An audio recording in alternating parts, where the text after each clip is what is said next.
Okay, mic check, mic check. Almost streamed to the wrong YouTube channel. That would not have been good. No one would have been happy with me. Are we loading up? Are we loading up? Okay. We are live. I can kind of see what's going on here. Let me test the audio. Okay, perfect. So I can hear myself. That's good. Is desktop audio working? It is. Excellent. Okay. So I'm going to wait a couple of seconds. Wait for people to kind of pop in here. We'll just kind of take a minute to get all this situated. Let's see. I think this will be a live stream for the books. I'm very excited to do this one. Let's see. Perfect. Is this a video or a standard live stream? Because I might miss it. Nah, you won't miss it, bro. Nobody's going to miss anything. Okay. So if you're just jumping in, welcome. We're just going to, let people kind of ease in here. First couple of minutes. Let me see something here. See, there's something a little bit more entertaining I can play in the background while I'm while we're waiting for this to get started. Oh, you know what? Should probably switch. You know what? I need to move this keyboard down just a little bit. And I can. Oh, that's not what I want. That's not what I want. Oh, wait. Yeah, that is what I want. I have this on the wrong screen. Oh, that is why I'm having an issue. Okay, makes sense. Okay, so I do have to do it this way. What's going on, everybody? We're going to have a really awesome video today. I think you guys are really going to enjoy this. We're going to be going over all sorts of Broadway limited stuff. This is a video that's long overdue. I've had this video planned out for like 3 years, I think, maybe even a little bit longer. Ever since Paragon, I think ever since like the first year of Paragon 3, I've had this video planned. But let me see something here. Switch over to this. You guys can see what I'm doing here. Let's go to this, because this will be relevant at some point. Okay, well, that's my boy Neil Dahl. If you haven't subscribed to his YouTube channel, definitely do that. So I'm gonna go ahead and get this show on the road here. Just a couple of things to kind of get us started here today. So what I wanted to do with this live stream, first of all, last live stream was a success. If you joined me there, I greatly appreciate you. We talked about basically all my other hobbies outside of model railroading, which was cool. And we also took a little trip down memory lane, looking at the evolution of my YouTube channel, which is cool. But what I realized after... Let me move the microphone back away from my mouth a little bit because I might be peeking. What I realized... Oh, am I still peeking? Oh my goodness. Hopefully that's not too loud. Guys, if it's too loud, let me know. If I need to back away from the mic, just let me know. Anyway, what I realized after that last video was that I can still create content on this channel without having to do videos with a lot of serious editing. And also it gives me the opportunity to kind of communicate with my audience in real time. But also for those who can't join in on the live streams, you have some really awesome content that you can come back to and view later. And if you can't stay for the whole stream, same thing, you can come back later and view the stream, and still support the channel. So this video here, what we're going to go over today, is going to be the history of Broadway Limited's locomotives and sounds. And really not so much the history of them as much as it is the evolution of their sounds. And there's a point to this. It's a cool way for me to show off some engines in my collection. I think that's neat. But more importantly, it's what I'm trying to do here is I want to give a message to Broadway. Out of all the companies that exist in the model railroad spectrum. I think Broadway Limited is one of the best when it comes to listening to their customer base, and I've heard a lot of complaints from various people in terms of Broadway Limited and the quality of their sounds and what they do with their sounds. And I think I have a solution that would honestly make a lot of people happy and, quite frankly, make Broadway Limited a lot more money. Because as you'll understand as we go through this video, I have intentionally skipped out on purchasing certain Broadway products because of how they have their sound set up in their locomotives. However, the quality of their locomotives is fantastic, and I think that they put out an awesome product. So what we're going to do, we're going to start all the way back at Paragon before they're even technically putting their own sounds in their decoders. And we're going to move all the way up to Paragon 3. And then after we do that, what I'm going to do is I'm going to give you an idea, or I'm going to give Broadway Limited a template for what I think the sound should be like moving forward in the future, and what they can do with their sounds to make it more interactive for the customer, for the hobbyist, especially for a hobbyist in the 21st century. Because I think it's important in this hobby to keep it alive. We have to continue finding new and innovative ways of running and playing with our trains, and that's always been a staple of this hobby. From Joshua Lionel Cowan all the way to present day, that's just been an intrinsic part of model railroading, is keeping everything up to date with modern technology and the hobby evolving. So, with that being said, let's get right into the first locomotive. So this is one I've never. This is the engine I put on the channel one time. It's been in one video. This is Union Pacific 210-2. It's one of Broadway Limited's first brass hybrids, and it's a fantastic model. Unfortunately, mine is a little damaged, and it doesn't actually run that well. But the sound's working for the purpose of this video.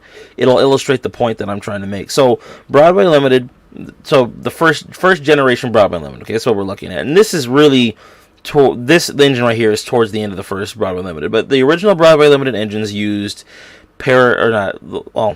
not Paragon 2. The original Broadway Limited engines had their Paragon series. They had QSI decoders.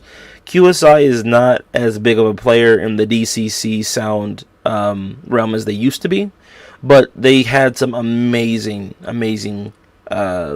products with their Titan line, and they had some really neat sounds.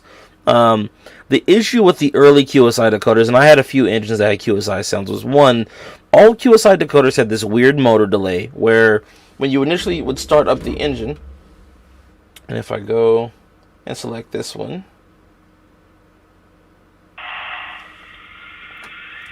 when you would initially start up the engine and you would try to throttle it forward, it wouldn't move until you got to about speed step 9.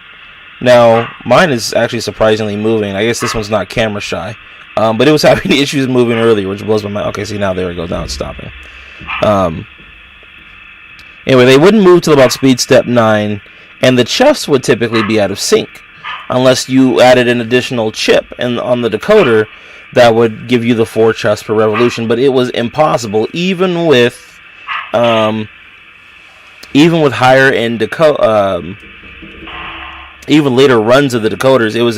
Even with higher end programming equipment like JMRI, it was impossible to get the train to get the chuff at 4 chuffs per revolution. Now, for a fan of steam locomotives such as myself, this is crucial if you want your locomotive to look realistic. I had an engine, and it was on this channel as well. I had a big boy that I bought years ago, which had a QSI Titan. I could never get the chuffs in sync, no matter what I did to it. The last run of Paragon locomotives that Broadway Limited had the old QSI decoders. My goodness, that's loud. They had the old run of QSI decoders, and they were actually able to get the 4 chuffs per revolution on them, which is why I, for one, wanted this model in particular, because the QSI decoder that's in this one is it's so unique. It has a unique sound file. You get the 4 chuffs per revolution, and the engine itself looks really awesome. Like I said, I'm not attacking Broadway Limited's quality in terms of the types of engines that they produce, but you want to be critical of the sound here. But this is an example. This is probably the pinnacle of the QSI Paragon era of a decoder. And so let me show you what I mean, okay? So the idling sounds are generic, right? I'll give QSI this. The chuffs for their time sounded very nice. I still don't have a problem with the way the chuffs sound.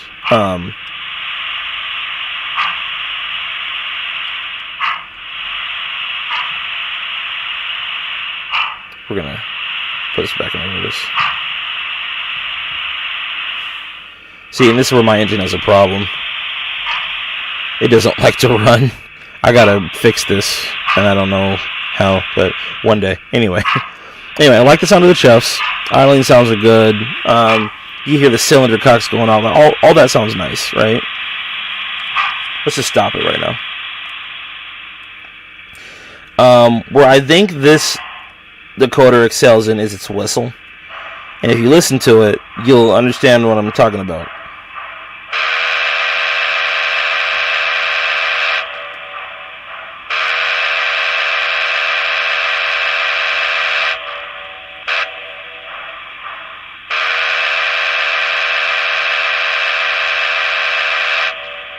So, first off, I love that whistle. I think it sounds absolutely phenomenal. It's got a nice echo to it, which wasn't something that was very common at the time when these decoders were, really prevalent on the market, especially in Broadway Limited engines. I had a Broadway Limited Paragon Hudson, and the sound of that was cool. It had the old QSI sound, but once again, no 4 chuffs per revolution. Didn't have the quality of this whistle, a little echo reverb there, and also it's just I don't know. It's a very unique sounding whistle. It's not a generic sounding whistle. It actually sounds like a steam engine whistle. This engine to me sounds like the engine from Back to the Future.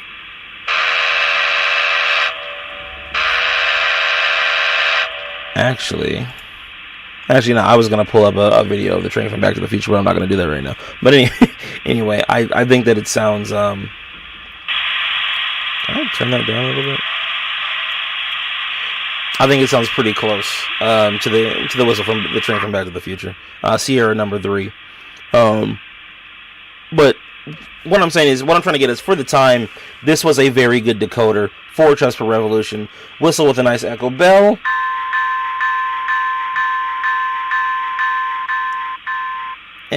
Bell was kind of cheap, but once again, you're talking when this engine was out, you're talking like 2008, 2009. The best sounding decoder at the time was arguably outside of like MTH, a factory made decoder. It was you're talking like Tsunami, which now Tsunami they're still damn good, but I would argue that Tsunami is probably third or fourth best out of current generation decoders that are out on the market. But that's this one, like I said, it's a great engine if you can get it to work, and the decoder on it sounds nice, and it had unique features for its time. Now, let's move on to the next series of decoder, right? So, alright, we had Paragon, but Broadway Limited, and excuse me as I go grab the next engine, but Broadway Limited got to a point where they said, okay, we're tired of using somebody else's product. Why don't we've got all this money because we're rich? Why don't we just go ahead and make our own decoders, our own sound files for our trains? And they did. And so what they did before, now everyone might think, okay, Paragon 2, right? No, they didn't go straight to Paragon 2. See, from what happened was, from Paragon we went to Blue Line. And what Blue Line basically was a test for Paragon 2. Now, this is what I've noticed from Broadway Limited, and you'll see this with the later runs of Paragon 2 and going into Paragon 3. What Broadway tends to do is their latest runs of a particular sound set, right? So whatever series that they're doing, normally is an experimental phase for the next series of sounds. And how you know is that the sound quality will increase, or you'll notice a significant change in the quality of the sounds from the engines that they're producing. So Oh yeah, bro. I have, bro. Adam, of course I have a 210-2, bro. I've got everything. It's not one I show off on this channel very often. It's only, like I said, it's only been in one video. But anyway, but Broadway Limited, what they'll do before they come out with the newest run of a particular sound set of their newest sound files, they will have an experimental phase where they, they'll put like kind of the inner workings of that new type of decoder, that new quality decoder, in their current generation of products. Now, Blue Line's kind of in the middle because it's not Paragon, but it's also not Paragon 2. So these are Blue Line F units, right? So Broadway Limited just recently released a set of Paragon 3 F units, which, excuse me, at some point in time I'll probably pick up. But in my opinion, I've only heard one horn file on the new Paragon 3 F units, and in my opinion, from what I'm hearing, I like the horn file on the old Blue Line model instead. And I think personally, this set of F units is probably the best sounding set of F units I've heard in the HO market. In terms of the horn, the diesel sounds, the rumbling of the engine, I would argue. Of course, now we've got TCS Wow sound, and also I think that the Paragon 3, even with the rolling thunder, I think that adds something to it as well. But none of them match the quality of the horn that you'll hear in this. This horn sounds amazing. I wouldn't buy a set of Santa Fe F3s until I found these, because I liked the way that they sounded more than any other decoder at the time. And when I purchased these, the Blue Lines had been out of production for probably about 3 or 4 years. So I had to wait until someone eventually went on eBay and sold these. And actually, in the last video, if you remember me talking about the gentleman that kind of I made a video about him years ago where he was a bad eBay buyer, and I said that you guys gotta help me out with that because he refunded me the money that he refused to, because you guys went and sent him messages, all of that on his eBay page and into his email. He not only did, like I said, he refund me the money, but I ended up buying from him in the future because of that. And these engines, these F units, were the ones I actually purchased from him. So I'm gonna fire these up next, and you'll hear just a huge improvement in quality of sound as compared to the Paragon engine that I just showed. Because now, like I said, now we're getting away from QSI. Now Broadway Limited is starting to practice and play around with their own sounds. So let's do this. This is Local 38.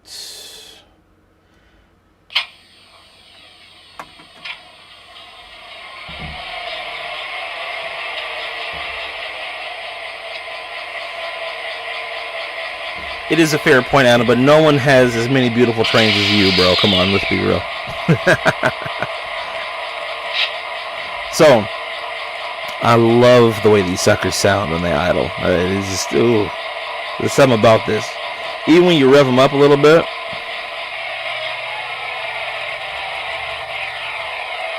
they're very responsive.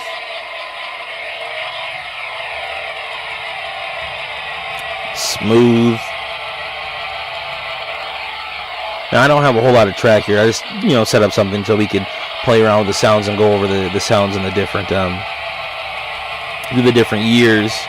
But at the time, these sound better than Tsunami to me. I have a set of Tsunami F units, or it's not Tsunami F units. I have a set of F units from Athearn, which have the old first generation Tsunami decoders in them. They don't sound as good as these. The bell sounds great.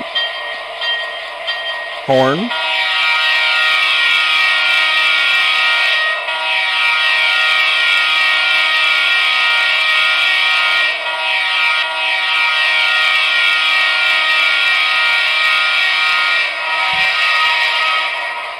I love that horn. Like, it sounds so good. To me, that's how a Santa Fe should sound in the back of my mind, right? So, one thing I forgot to mention is that, so the thing about Blue Line that was unique is that they were DC locomotives. They came out of the box DC, and all you had to do was buy just a little DCC decoder excuse me, whoa. All you had to do was buy a DCC decoder to plug in, and that would give you full DCC control. Otherwise, you could just operate them on DC with a Broadway limited DC controller that controlled sounds and all that. But you could easily upgrade them into DCC by just plugging in a quick 8-pin plug decoder, and that was it. But the sounds themselves were Broadway limited sound files, and this was a good test for Paragon 2. Now, I don't have any Paragon steam locomotives, but I will tell you this. The same sound files that you see in Paragon 2 are the ones that you would have in the standard Paragon series. They didn't make any F units in Paragon 2. They made E units, they made SD7s, SD9s, all that. Like they made a lot of those locomotives, but they didn't make any F units in Paragon 2. We skipped over that to go to Paragon 3. Now, I know it's weird to go, especially for this video, it's going to be weird to go from steam to diesel, and then the rest of the locomotives, just fair warning, they're all going to be steam engines. So my diesel guys, you're not going to get the most love in this video. This is about the only diesel representation you're going to get. But I think regardless, you'll be able to see the point of what I'm trying to say here. So we're seeing the sound quality improve. The biggest difference is between Blue Line and Paragon 2 is that you didn't have the ability to pick multiple horns or multiple whistles for your unit. What you had to do is you had to change the pitch of the horn or the whistle. Now, you can do that with the Paragon 2 decoders and the Paragon 3. But with Blue Line, it made all the difference. The reason why I like the way these sounded was because there was a video on YouTube years ago of a gentleman who had these. I forget his channel, but he had these, and the horn sounds like how I have it now. When I got these out of the box, the horn was a lot deeper. It did not sound like it didn't sound like they sound now, and it sounds totally different.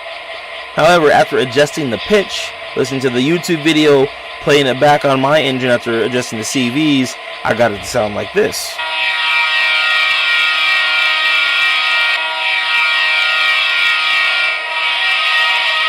I also love that little sequence that it has right there, where just, you get that extra little cadence of the horn at the end there, that little extra signature.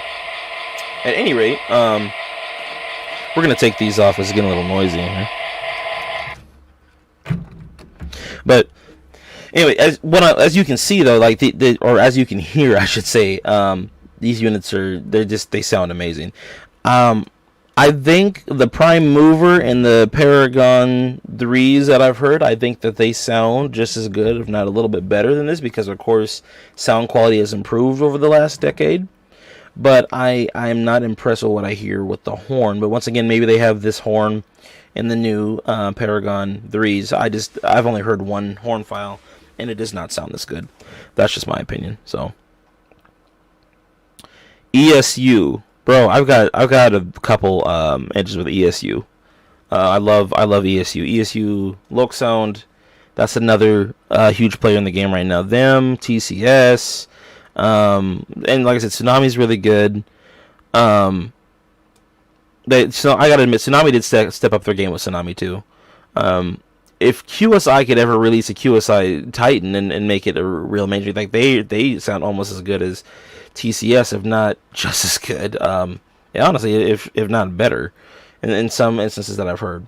But QSI has a unique ability that a lot of other decoders don't have. I think Loc Sound is the only one, but I'll get to that a little bit later, because that's kind of where I'm going with this video. At any rate, so that's Blue Line, which was like basically the prototype. That was the blueprint, if you will, no pun intended, for Paragon. Or excuse me, Paragon 2. So now, hold on.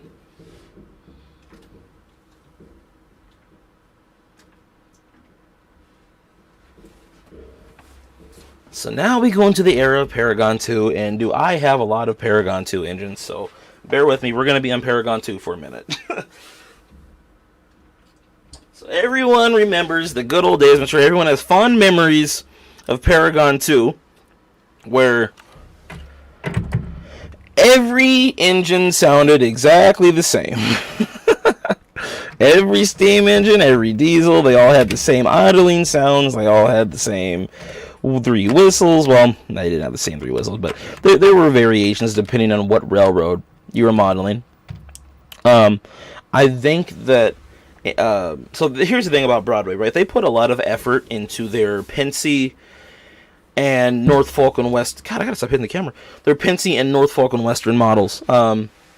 I have a lot more Paragon 2 models than what I'm going to show in this video. I think a good 30 to 40% of my collection is probably Broadway engines. But I have both a Class A and a Y6B, and both of them have unique sound sets. But this Santa Fe 484, this is a testament to. Hold on, is this in focus? Sorry, I want to make sure you guys can see what's going on. This is a testament to how a stereotypical Paragon 2 decoder sounded like. So let's go. Let me see. Select the logo. This is 3754. 3754. And also, while I'm thinking about it, let's take some of our handy dandy baby oil. Yes, I'm still advertising baby oil on this channel because, god dang it, it works great. 2, 5. Let's do 5 drops. You don't need to go too crazy. Move this back real quick.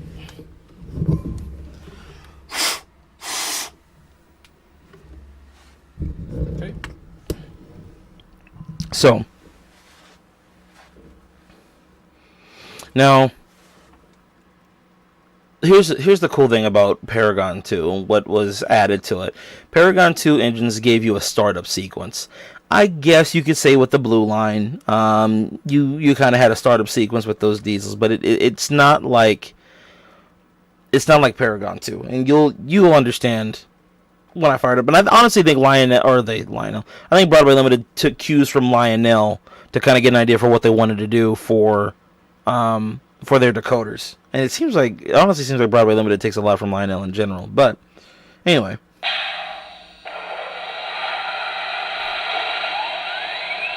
Okay, so a simple startup sequence, nothing crazy, right? The sucker is loud. Hold on, let's move this back. We're going to step back here for a minute.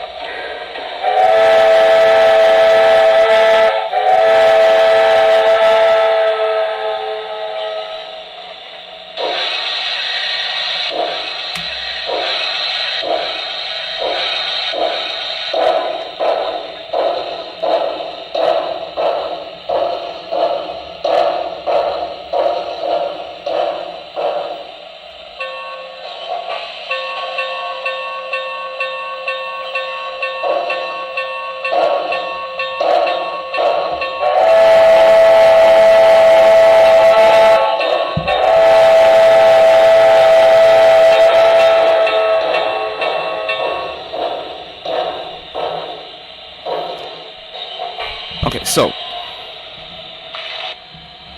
I'm going to turn that off for a minute because I don't want it to get too noisy in here. But so as you can hear, so now the chefs are higher quality, the whistles are higher quality, the bell's a little bit higher quality. Things are starting to move along here. And for what it's worth, Paragon 2 was really nice quality for the time, right? But the problem was, if you had a good fleet of Paragon 2 engines, everything started to sound the same after a while. The bell was the same, the chuffs were the same. There wasn't any variation. If you had an articulated engine, okay, well now the chuffs sound a little bit different. But if, like, I have an M1B, right? I have a Broadway Limited Paragon 2 M1B, same bell. The only thing I could do to really make it sound different was to change the pitch of the bell, right? Or also to change the cadence of it. Now, I'm gonna go over the pitch variation because let me explain this to you, right? So in Blue Line, what they found out is that they can make the same train sound different if you change the pitch of the whistle. Okay, fair enough. But at the same time, what they figured out that they could do is, we have the ability to change pitch. Well, when you quill a whistle on an engine, it's basically the pitch of the whistle or the horn changing, right? So now they gave us a quillable whistle or a quillable horn feature, right? So now you can play with your train and do all this kind of stuff.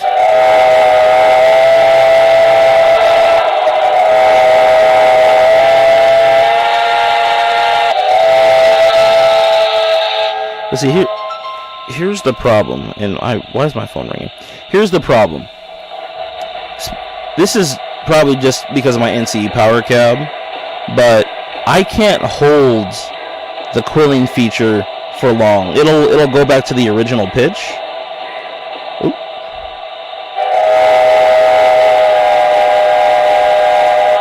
Okay, now it wants to work.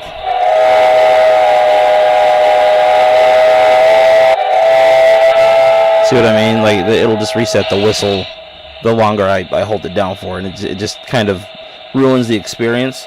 So if you're gonna quill, you gotta quill in short bursts.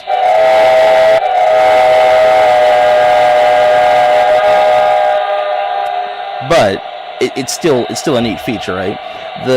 Also the NCE power cab is not the best system to do this on. The ESU Ecos is probably the best system to quill Broadway Limited locomotives on, because it has a lever that's specifically designed for that, kind of like Lionel's Legacy command control for O-gauge engines or O-scale engines.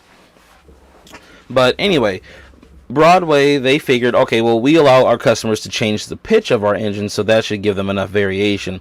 Unfortunately, by doing that, you get weird side effects from being able to change pitches. So I actually I did a bit of research ahead of time before we started. I actually went through some old Paragon 2 and 3 manuals before we started this. But so let's go play with some CVs real quick, right? So let's turn this back on. So I got my notes. So Paragon, oh my God, that's loud. Hold on. Chill for a minute. So for Paragon 2 and 3 engines, the pitch shift CV is 188, and it's set to a default value of 128. So if I go and program on the main, enter local 3754, I'm going to go to CVs. So we're going to go to CV 188. And let's just put in, like I said, if the default value is 128, let's put in a value of 200, okay, with our max being 255. And let's see what that does. So what this does is it should change the pitch of the engine overall. Like everything on the engine should, I believe, be pitched up now, because I went up in CV value.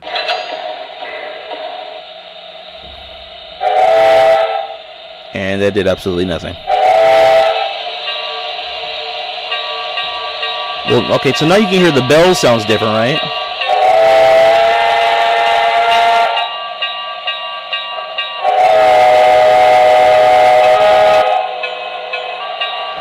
And so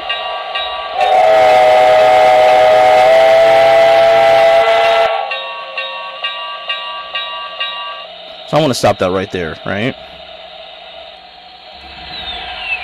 So that was the unfortunate side effect of Paragon 2, is that if you change the pitch of your sounds, cool, it makes your train sound different. But the problem is, if I try to quill my whistle and make my train sound cool like I want it to, and do what it's intended to do, it unfortunately changes the pitch of the bell while I'm quilling the whistle, which is kind of a weird side effect. And I was hoping that with Paragon 3 that would be fixed, but that actually carried over into Paragon 3. I don't know why their decoders do that. It just is what it is. So most of us, I would assume, just kept our train, if we wanted to quill anyway, we kept our trains just on the default sound option, or the pitch setting, excuse me. So let's go back, program. Okay, CV 188. And we're going to enter a value of 128. And that'll put us back where we were.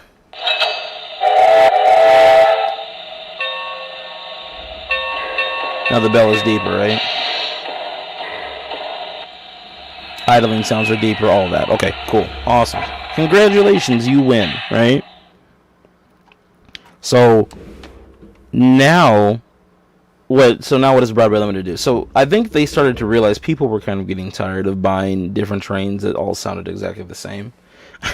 And so what Broadway decided to do was Broadway decided to step their game up.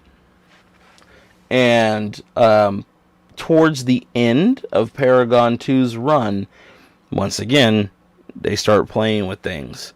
And what does it mean when Broadway Limited starts playing with things? Well, they're getting ramped up for something else. But before we get to Paragon 3, we're going to focus on a couple more Paragon 2 engines, because this is where they started doing right. One other thing I want to mention real quick, okay? The smoke.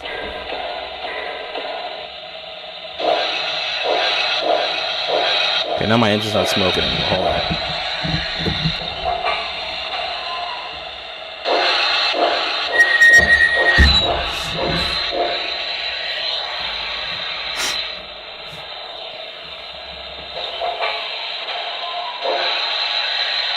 I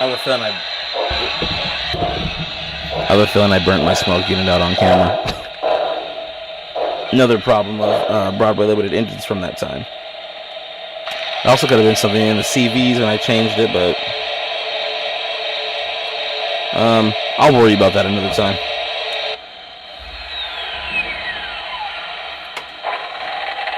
That was once again, that was another problem with these old decoders, is that changing CVs would have negative consequences on other aspects of the engine as well. Like I said, I don't know what's going on with this, but I'll have to look at it later and see. So let's go on to the next engine, right?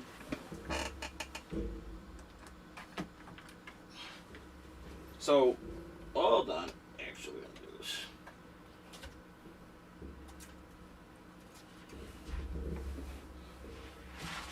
So the next one is actually a bit of a unique model, and one I'm very happy to own.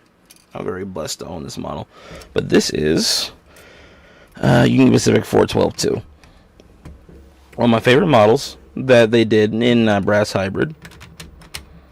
Very unique engine. It's been in, I think, one or two of my videos. Oh, come on now. There we go. Nice. Okay, so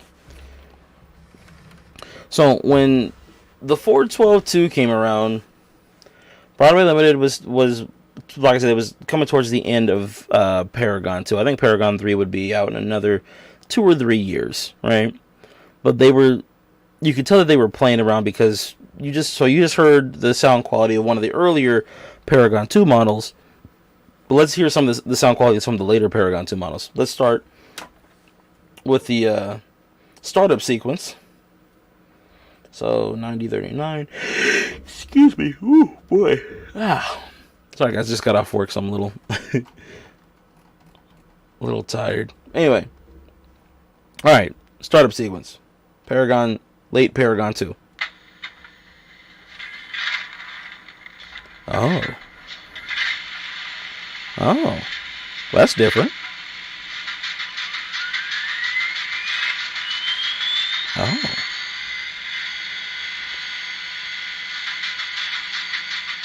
Well, that's kind of nice. I like the way that sounds. That's cool. So what's going on here? So first of all, the sound quality is kind of increased here. The startup sequence, there's a bit more to it. You can actually hear the engineer shoveling coal. That's neat. Okay. Idling sounds are similar, but you can tell there's a difference there. They seem to be a bit more refined. They're more crisp. And then you can hear a few extra little details. You can hear them using the oil gun, putting the oil into the side rods. Okay, adds another layer of realism. Nice. Well, how does the rest of it sound? Let's find out.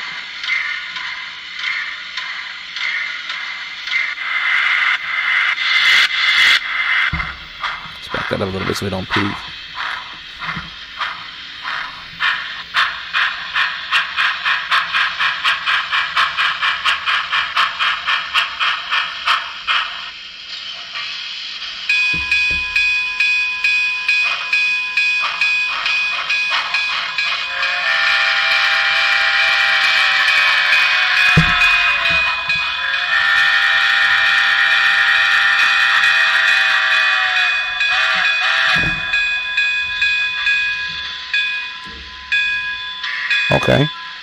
Okay.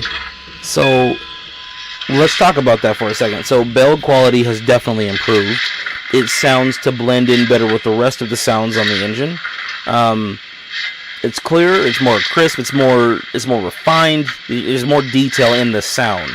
The whistle also appears to be of a higher quality, very unique, different sounding whistle. Never heard that whistle before in a Broadway engine. It looks like they put in something new for this brass hybrid. Nice.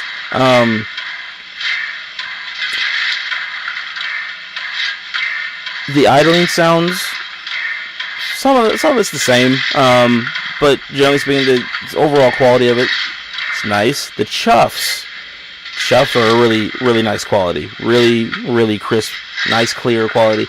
Not as heavy. The chuffs are not as heavy as the early Paragon 2 engines. Remember, this is late Paragon 2. NW611, dog, what is going on, man? Yo, that's one of the oldest homies, bro, on YouTube, man. Shout outs to him, bro. He's been here rocking with me forever. I'm glad to see you're in here, bro. So if you're just jumping in now, right now we're going over the later Paragon. We just went over early Paragon 2 decoders. Now we're going over late Paragon 2. And I'm showing how that, what is it, basically the genesis or the prototype for Paragon 3. But anyway, let me turn this off.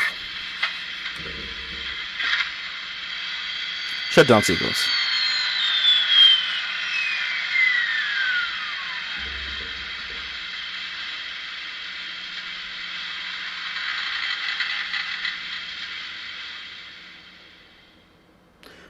That's nice. It's exits gracefully. It's very calming, I guess you could say. And once again, guys, just to Broadway, a testament to Broadway overall. The quality of the locomotive is not the issue. They have amazing quality, but we're examining, of course. Once again, we're going over the sounds. This was a huge step up in my opinion. When I took this one out of the box, I heard this. I was hoping and praying, actually, before I'd even listened to this decoder and what it sounded like. I was hoping and praying that it wouldn't have the same exact sound files as like the other 7 or 8 engines that I had bought at the time. This was a breath of fresh air, and I could tell that they were thinking and they were trying to do something different. I think this is about the time where TCS started popping into the game, and so Broadway probably realized they've got to step their game up as well. MTH for years have been kicking their butt, in my opinion, with the sound and smoke quality, but Broadway Limited, they stepped it up here. I think that about this time is when they started to get on par with MTH in terms of their sounds. And it may be in some ways surpassing MTH because the quality on this is just, it's so crystal clear. And that's something that, I wish a lot of the older Broadway models had. But you have to crawl before you can walk. And remember, for the time, the eras that we're going through of the different Broadway products, for the time that they were featured in, they were right on par, if not ahead of their time, for the sound quality. Like I said, the early Paragon engines, when those came out, when Tsunami was the biggest and greatest game in town, the Broadway's sound was, in my opinion, was superior in a lot of ways. Still, even though a lot of their trains sounded the same, it was something different from Tsunami.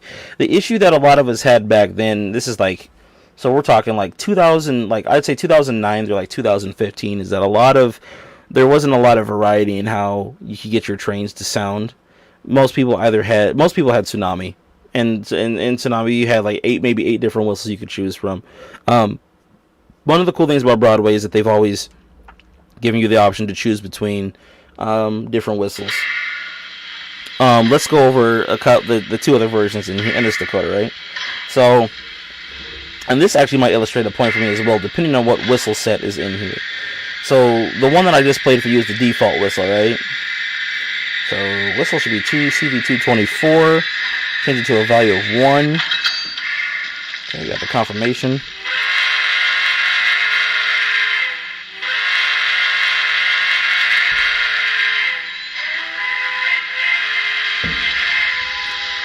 Not a bad whistle. Okay, not bad, but I don't think first of all, it doesn't fit this engine. Second of all, I don't think it's as good of a quality as the first one either.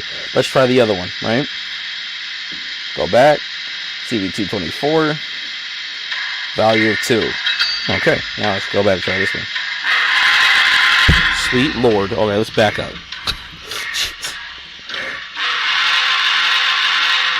I'm probably still peeking the microphone from back here.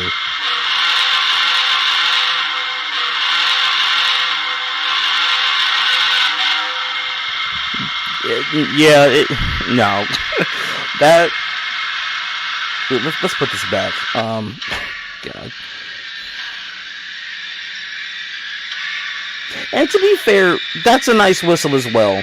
But those were older, earlier run Paragon. I think those were like mid-era Paragon 2 whistles. Actually, no, that might have been early Paragon 2 as well. Let's go back to volume 0. Okay. Just listen to how much more balanced that is. And I'm not just saying that because it fits the engine, in my opinion. Like, that whistle just fits. But I'm saying that because it's it's the least aggressive whistle out of the three. That one's not trying to jam its sound down your eardrum. But the other two whistles that I just showed, that's a prime example of the difference between like earlier Paragon whistles as opposed to the later ones, like the default whistle on this engine. I know what you mean by the earlier sound. Yeah, man. The earlier sounds, like I was saying, they were just really, really, really rough. He said, I had a decoder swap in my Texas and Pacific 210-4 to a TSU decoder with Keep Alive. Yeah, see... And that's what I'm going to get to at the end of this video. And it's funny you bring up the Texas and Pacific 210-4 because that was an engine I really wanted to buy. And I didn't because it had the same sound file as this engine. And that's the other part of Broadway Limited. That's a problem that with what I have with their sounds. But we're not at that stage yet. I want to go over two more engines that stepped it up even further from this model here in terms of sound quality. So let me take this one off. We're gonna grab another one. Let's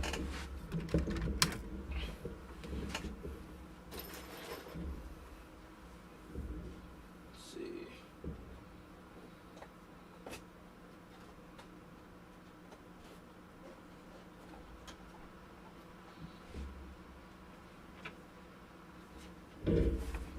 So this is one I don't think I've shown on this channel. NWJ, you say? Sir, if you stick around for about another 10 minutes, I can show you an NWJ. That's on the lineup.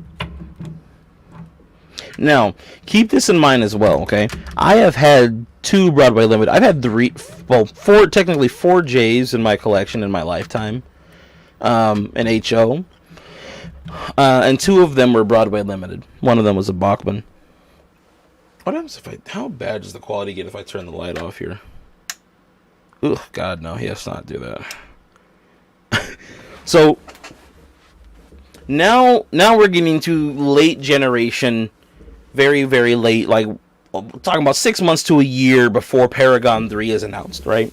So, very late generation Paragon 2 models. So, this one was a game changer for me, okay? The H10, huge game changer. The reason why... the whistle on this engine is out of this freaking world. And the weird thing was, Broadway Limited, they had two different versions of the H10, right?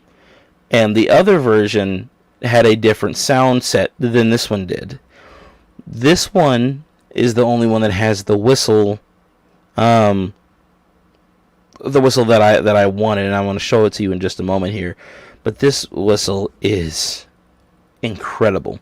Also, this was Broadway Limited stepping up their overall quality as well, because you've got an engine that's not a brass hybrid. And you can't see it right now because my light is on, but you've got a non-brass hybrid model that's got a cab light in the interior and lit marker lights on the front and the back of the engine, which that alone was enough to really catch my attention. But on top of that, just the overall sound that you get out of this sucker, man, it's really something unique. I think that this is a very underrated engine. Broadway, like, this is probably top. If I had to pick a top 5, this is probably in that top 5 category of Broadway Limited engines that I've had the pleasure of running. This all-time favorite Broadway Limited locomotives. Select loco. And we're going, this is 8022. I used to have all these numbers memorized.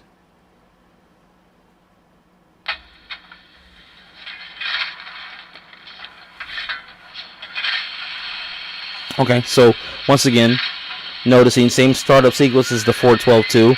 That's not a deal breaker. I don't expect the startup sequence to be different every time, but it was different. Once again, we're still different from the early Paragon 2 decoders. It's okay to kind of have certain sounds that are the same, in my opinion. Idling sounds are the same, so you still got that same air pump there. I don't remember what the bell on this one sounds like. Let's see. Oh, that's right. Really loud and piercing.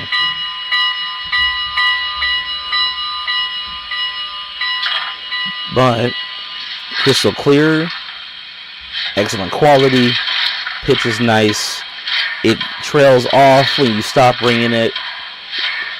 Worlds better from early Paragon 1, right? Chuff. Oh God. Hey, not now. Okay, we're live. Hey, don't embarrass me like this, okay? Let me keep it together. Thank you. Okay.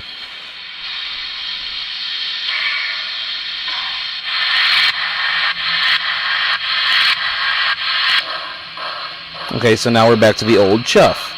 So now with this engine, what you're going to notice, it's going to be a mixture of early and old Paragon 2 sound files. This is like, okay, all right. So we're back to the old chuff. All right, I mean, but it works. Whatever, fine. It sounds good.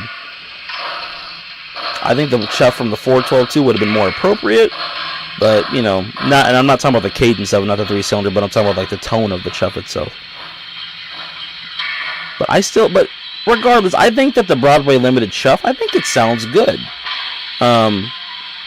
It's not a bad chuff. It's just you like variation in how your trains sound. But here's the cool thing: they mix. I'll give this one a pass because what they do is they mix the old and the new sounds together, and that makes it a little. It gives it some variation. It makes it a little fresh. But I'm delaying. Here's what really sets this engine apart from the rest.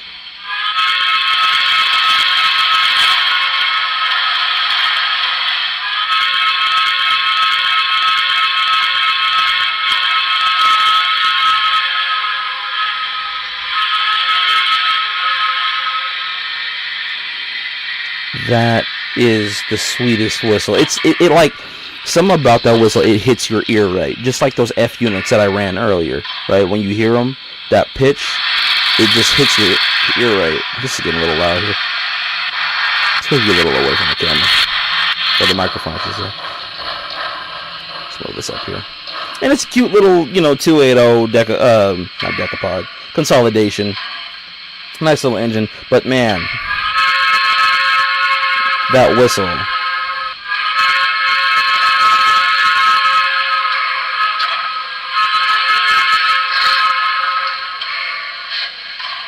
So I'm going to mute this real quick. And I'm going to read your guys' comments in just a second, too.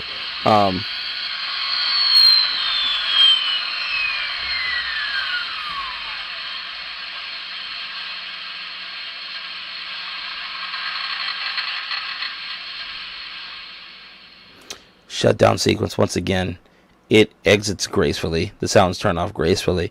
Nice and slow, like Usher. Just this, first of all, this model is exquisite. I think it's better than the MTH one, which had a lot of complications when it came out. But this model right here, just really, man, like it's so unique. Just from the detail, from the lighting, right? The whistle cord, and then the sounds that you get. Oh, don't forget the cab light. Sorry, cab light too. Okay, but just the whistle that you get when you play that. It's got two other whistles that whatever. No, we don't care. But to me, this whistle fits this engine. When I first heard it, it's like it sounded ghostly. It sounded mysterious. It sounded ominous in some ways, and I like that in steam locomotive whistles. And it sounded like something that you would hear off in the hills in the mountains somewhere. And it just gives off a interesting like mystique to this engine. And I love this this little guy. It's when I first heard this, I forgot whose YouTube video I was watching, who had one of these, but I had no idea. I was trying. I knew I wanted one of these, but I didn't know what it sounded like. I was really curious to hear what this whistle sounded like, and then I heard it, and I'm like, yep, I'm buying it. I have to buy that. Have to buy one of these. So I said the whistle's just so good. It's just, dude, that's a really good whistle. So, before I take this one off the track and show you the last engine from our Paragon 2 selection, I want to read a couple of you guys' comments, see what's going on in the chat. Thomas 881Z. Hey, I've noticed the sound files are the same on my 2018 4014 and my 4 Paragon big boys. They need to get an outside decoder supply like TCS. So here's the thing, right? Me personally, I don't agree, or I don't think that Broadway Limited needs to get someone else's sounds to put in their trains. Here's why. I like variety, and Broadway Limited sound files are different from the other competitors. What they need to do is they need to give customers the option to customize the sound files that they want. I'm going to let you sit on that because we're going to bring that up at the end of the presentation of all the different engines. See, you went to Strasbourg to see 611, bro. I'm jealous. I've never seen a steam locomotive in person outside of a narrow gauge engine that runs to the theme park out here near me. But outside of that, I've never had the chance to actually be in front of like a steam locomotive. And I have the audacity to call myself the Steam King. I know, ironic, isn't it? Thank you for the compliment on the engine as well, Thomas81Z. See, 611 said, I've had a Bachmann BLI MTH. None really worked for me. The Bachmann one, I just didn't like it. The BLI's gear broke. MTH ones just went too hard to keep hooked up with its tender. A blank decoder with files that can be downloaded. Like I said, I'm going to get to that. But yes, I agree. That's what they need. Something along those lines. Anyway. Yes, I've had a Bachmann and a Broadway Limited J. I've had 2 of each. And I've never had an MTH. But I have to say this. It sucks to hear that the gears broke on your Broadway. I had a Paragon 2 and a Paragon 3. Both ran great for me. Both of my J, I never had any issues with them running. But I think, in my opinion, Broadway makes the best, outside of brass, of course, that goes without saying, but I think Broadway arguably makes the best J and HO scale. I like theirs better than the MTHJ. So, but that, once again, that's my opinion. I think the sound files are better in the Broadway. So, all right, we're gonna take this one off the track. We're gonna go swap it out for a different model. Give me 1 second. Now, let's see. This one was inquired about on my last stream because it's such a unique model and I love this engine. My New Haven i4 brass hybrid. Once again, shout out to Adam Pomeranz, aka All Brass Back Shop. Friend Adam, if you're looking for brass locomotives, dude, he's the plug. For real, like he's the hookup. If you are trying to get into brass, have any questions about brass, he has a fantastic brass group that he runs on Facebook. I believe it's the All Brass Backshot. I forget what Adam's group name is. Adam, if you're still here, comment in the chat or even leave a link to your group page. But yeah, Adam has a fantastic brass page, and he's a staple in the brass community. That guy is something else. So shout out to Adam, and Adam is a hell of a guy. He's for me personally, he's a lifelong friend. Our friendship extends past YouTube. He's just a great guy, and I feel bad because I don't play Fortnite with him enough. So my bad, dog. But Adam's just a really awesome person. But anyway, okay. So the last engine from that late run of a Paragon 2 was that I want to really highlight is the New Haven i4, because this dropped like right before Paragon 3 was announced, if I remember correctly. And this was a test. I think, like I said, this one and the last one were a test to see what they wanted to do with their sounds moving forward, because they realized that their sound quality was improving. It needed to improve from what it was before, and so they wanted to kind of throw some different things our way. Is the camera in focus? I want to make sure the camera's focused. I think, is the camera look okay to you guys? It's getting a little blurry there. We can, we'll stick with it right there. I probably just kept everything the same, but we'll roll with that. Anyway, so New Haven i4, right? Once again, what we'll do, well, let me get it. First of all, let me get the locomotive selected. 1351. Let's see. Thomas 81Z. So far, my Paragon 3 big boy, I have replaced the coordinate smoke unit and the light board. The BLIJ was the QS. Oh, you have the QSI one. Okay. I know BLI is going to bring it back out next spring or something. Yeah. Yeah, I didn't have a Paragon. I had Paragon 2, Paragon 3.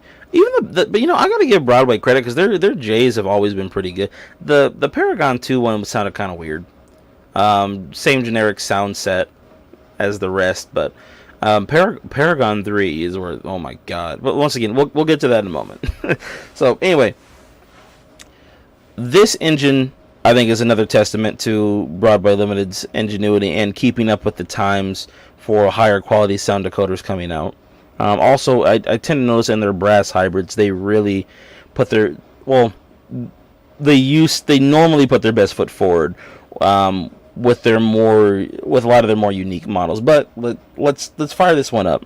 Let's see what we got going on. Are those birds chirping?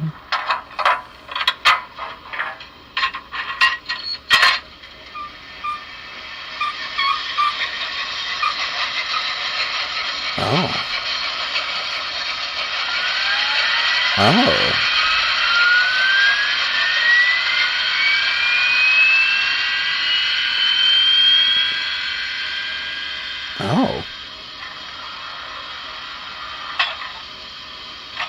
Well, that just sounds different altogether. The idling sounds, the startup sequence is really nice. Definitely rivaling MTH now with that startup sequence. When I first heard that, I was surprised. It was so detailed.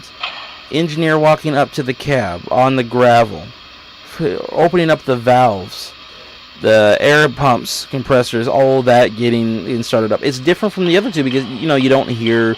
There's no oil gun being shot off, but you don't need it. Here's another thing I want to highlight. Listen to that.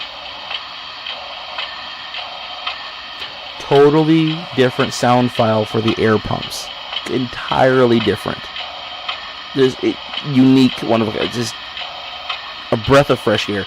Everything on this engine is different. There is not a single sound on this train from the default sound files that exist from a pre-existing decoder type. Now, if you look at the Paragon 3 models, a lot of them have this sound file, the startup sequence, the idling sounds, the chuff, all of that you'll hear here. But this was the first one to have it. That's why I'm saying this was the prototype for Paragon 3. This is when they went, okay, let's just put a whole Paragon 3 sound file in a Paragon 2 engine and see what it does, right? So let's go over a couple things. Bell.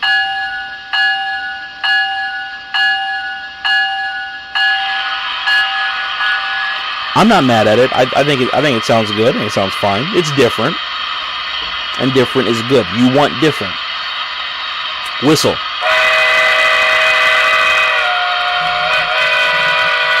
Back up a little bit here.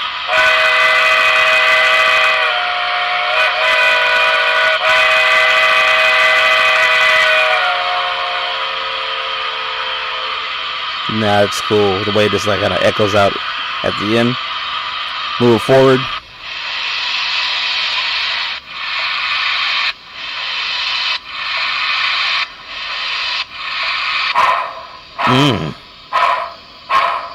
got a nice bark to it. Man, I love that.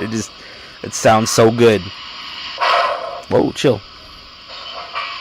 Nice little heavy bark upon startup.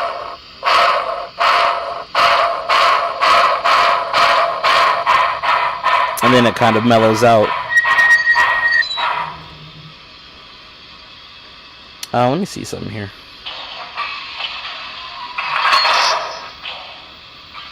That's pretty much the same. Little sounds.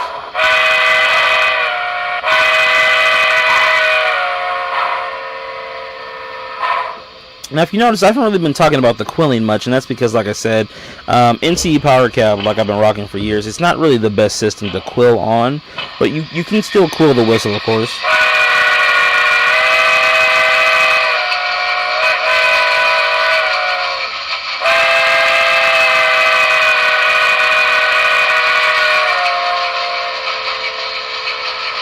It's neat, but the whole point is, man, like, this engine sounds entirely different from anything we had up to this point. And this is an engine you don't see in a lot of people's collections. You don't see it ran very often. There's not many videos of it on YouTube, but it's got such a unique set of sounds.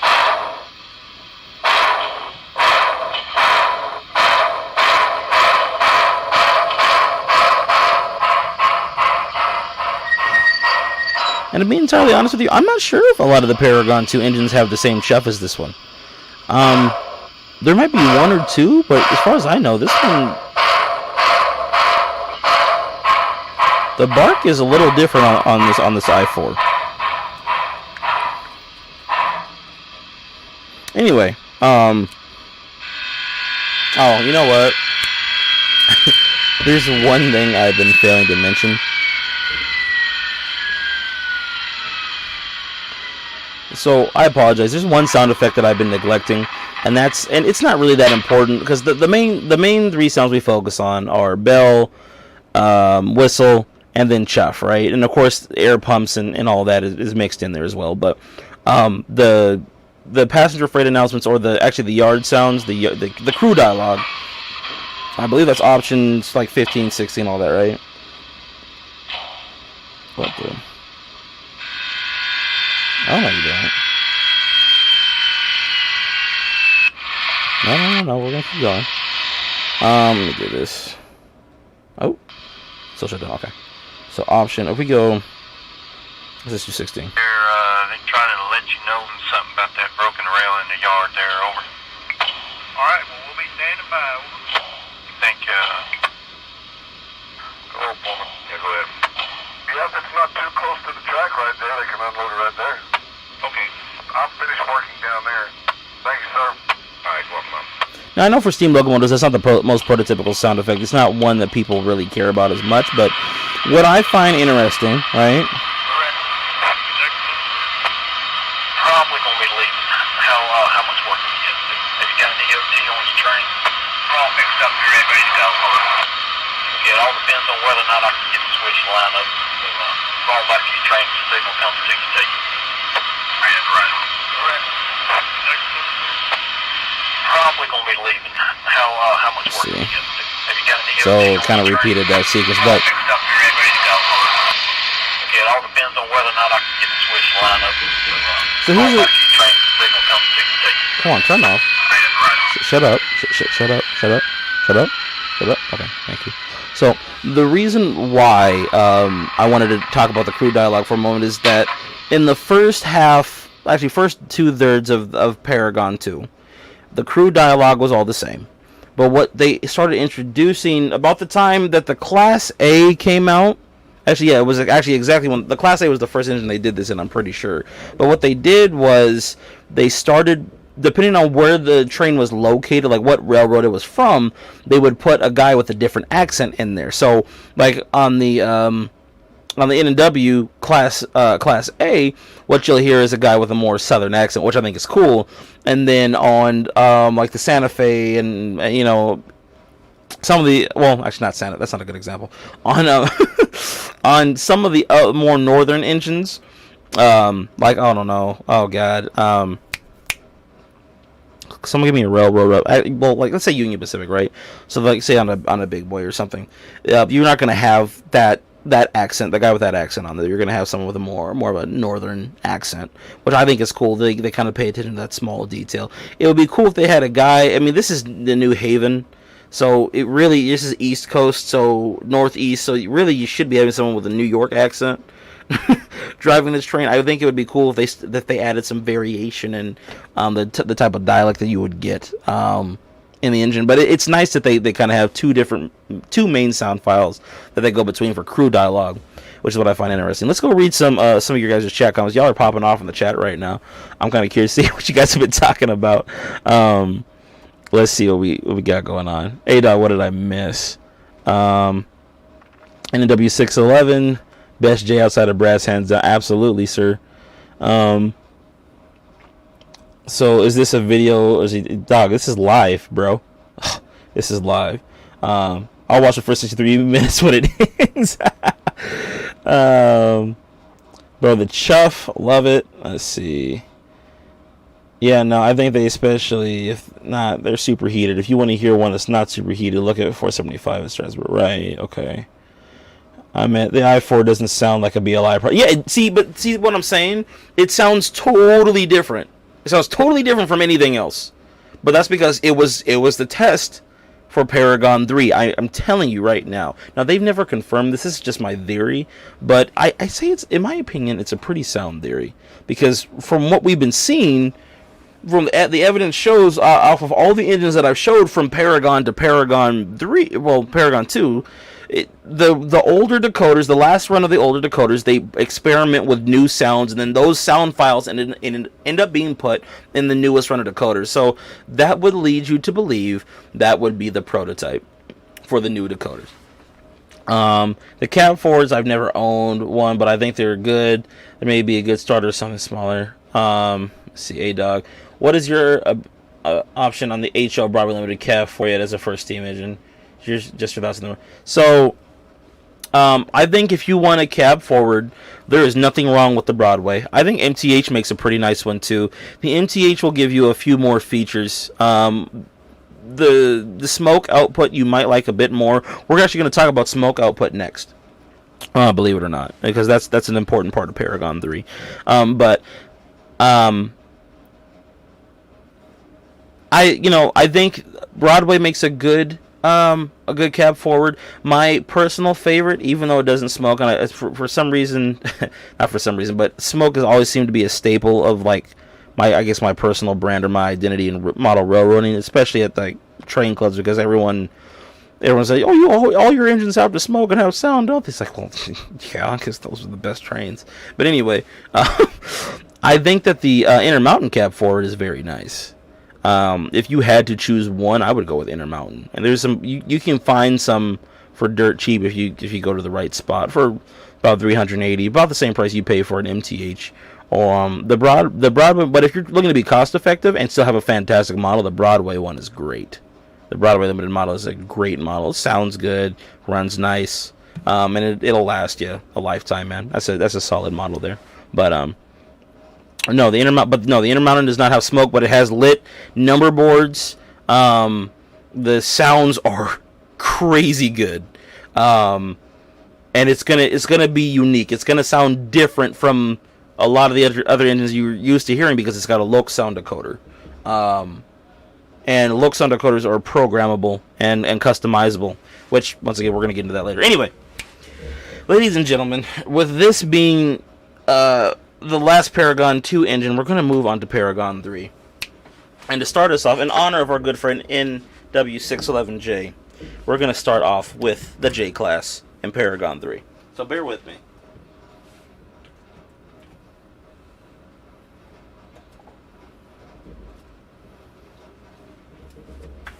Now, this baby.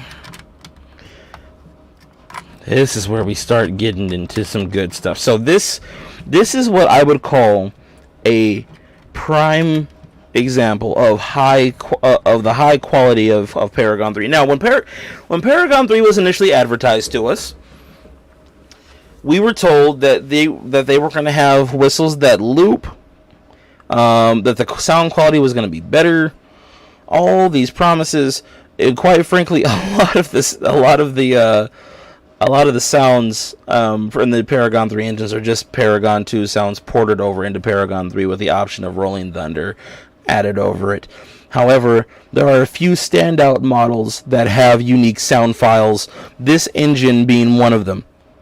What makes this engine so good, if you have not already seen it, is that this engine has the exact sound files from number 611. So the whistle and the bell are the whistle and bell from 611 herself. Okay, they've done that with a few other engines. Like the Milwaukee Road S3. That's another one they did that with, which is a fantastic model. I don't own it, but a friend of mine does, and it's great. I wish I had bought one. But this is a prime example of what Paragon 3 as a whole, like this is a pinnacle of Paragon 3 sound here. So we're gonna go ahead and fire this one up, and I want to show you something that I don't think a lot of you know how to do or have seen in Broadway limited locomotives in general.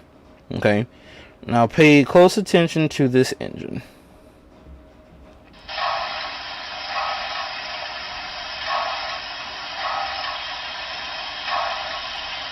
Y'all see the smoke unit?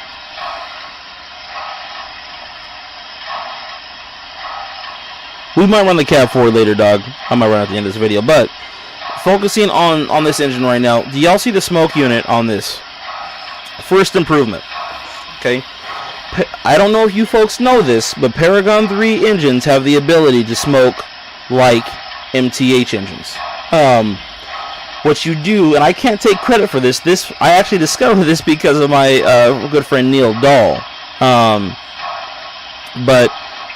And also, like I said, if you haven't checked out Neil's YouTube channel, dude, Neil's got some really awesome stuff. He's got some really awesome content on his channel. But these Paragon 3 engines, if you change, what is it? I wrote it down here. If you change CV 232, you adjust God, I can't talk. You adjust the CVs on CV 232. That controls the fan for your smoke unit, and now you can have the smoke. You can adjust the smoke as you wish. But this is how I have mine set up on this engine. Anyway, first thing you notice, there's not a crazy long startup sequence, but the idle sounds are completely different from anything we've heard. We have a fan-driven smoke unit, which the smoke is just pouring out of right now. But how does the bell sound? Oh.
Yeah. Okay, so there's a bit to unpack there. Come on, turn off. Turn off. Calm down. Come on. Mothers, I said turn off.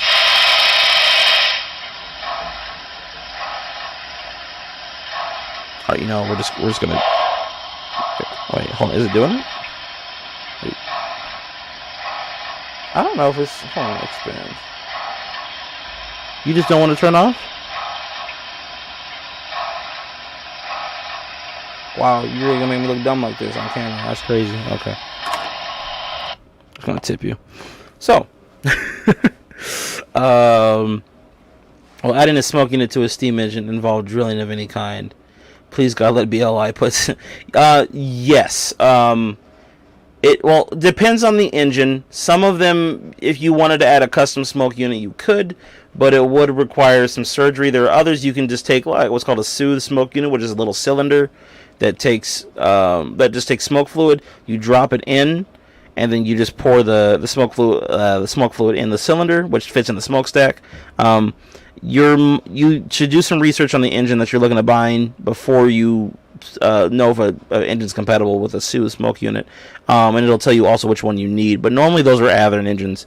Athearn engines have Suez smoke units, or they're compatible with Suez smoke units. So please God let BLI put this sound file in the new run next year. I love dude. No, they're if it's Paragon 3, they're gonna put the same sounds in it, so you have nothing to worry about there. They're not gonna change the sound file on you, like that.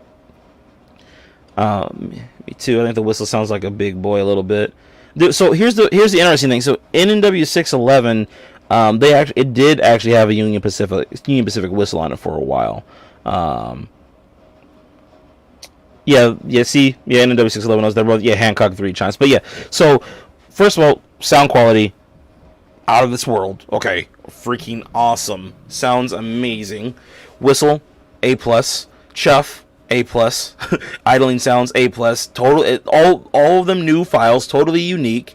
And where they get extra credit in my book is they got the sound file from the actual engine, and this is something that they weren't doing in Paragon 2, but they decided to do for Paragon 3. So they must have had, I know for a fact they had crews go out and record the sounds from the actual engines. I think even with the Paragon 3 run of the Santa Fe 484s, they have the proper sound file for the whistle.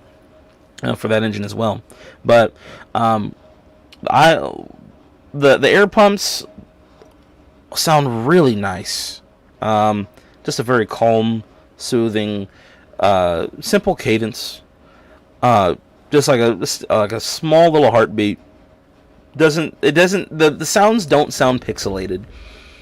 Full quality. And you probably can't tell on camera, but this sucker has surround sound. Like, I ran this engine at train shows. I can hear it in a big room with a high ceiling. I can hear the sucker from across the room.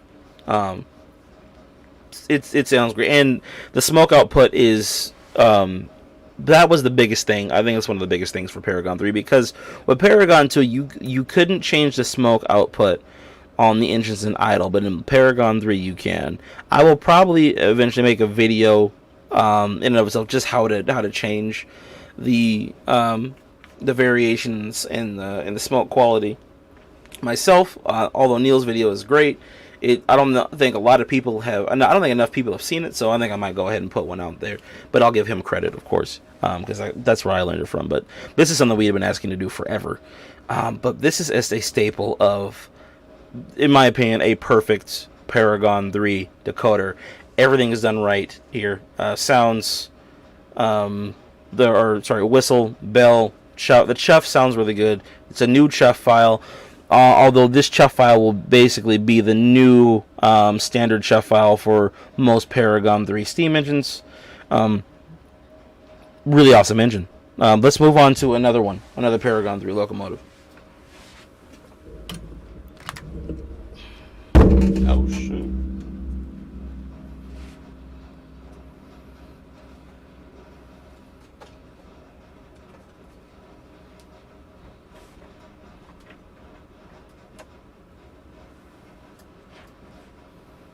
Okay.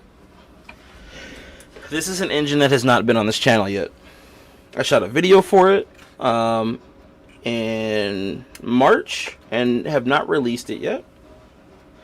But it belongs to another one of my favorite railroads.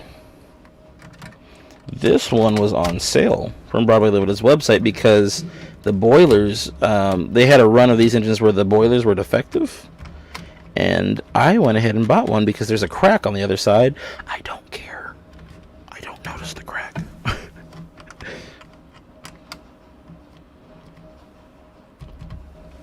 Now, this engine right here, man, there's one thing in particular. There's one sound on this engine that stands out above the rest and above all sounds on all other Paragon 3 decoders, including the last one we just heard. 611, that 611 model is amazing because it's got all the sounds of the prototype. Okay, perfect. It does what it's supposed to do. But with this one here, what I'm about to show you, it's this one sound just, how do I say this? It's a cut above the rest of the sounds that are like it in this category. So, thank you. I appreciate the compliments on the T1. This has become one of my favorite engines as well. I really love this model. I got confused with BLI and Intermountain. I thought it was an Intermountain video. That's why I was excited for this video. I don't know. I missed them. I mixed them up. Okay, no problem, dog. I need to do the dishes. I'll let you know when I'm back. For sure, man. We'll be here for you when you get back. Okay, so let's fire this one up. I don't even remember what the startup sequence sounds like. Oh, wait a minute. One thing I forgot to mention. There's one important thing I forgot to mention. On Paragon 3 engines, there is an additional quilling sequence that you get from rapidly pressing the whistle button on the controller. So so normally how it would work on Paragon 2 is you hold the whistle button down, you let go. If you press it again immediately right after, it plays a different whistle signature, right? Now how it works is you have that whistle signature, but there's an additional one on top of that if you rapid fire press the whistle button. And I'm going to try to do it again on this one. It's harder to do on the NCE power cab. I mastered it on the Digitrax throttle. NCE power cab is a little tricky. It doesn't always do it, but I'll try to show you guys. And then also there's also a quillable whistle feature if you hit function 25 on your throttle as well. And I'll show you guys. I forgot to do it on 611, but I'll show you on this one. So this is 3006. Oh jeez.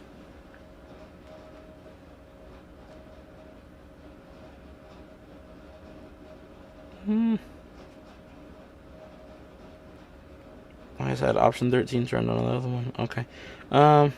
So let go. 3006. Okay. So where am I? Alright, function 9. Fire it up. Okay, once again, subtle startup sequence, nothing crazy. Okay, getting that smoke to pour out there.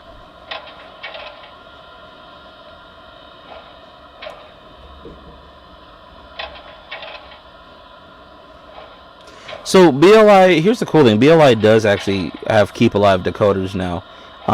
There are add-ons that you can install for Paragon 3 decoders, but they do have a Keep Alive system as well. You can actually just send your engine in to get it installed, or you can install it yourself. But yeah, they do have a Keep Alive that you can install on your Paragon 3 locomotive. So idle sounds are a little different on this one. Kind of heavy, kind of clunky, kind of like something's rattling in there. I like it. Different from 611. Okay, good start so far. Whistle.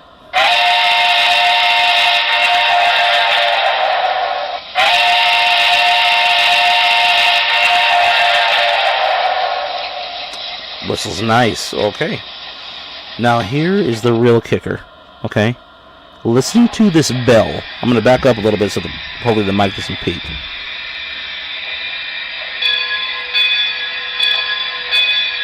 Dude. Oh my god.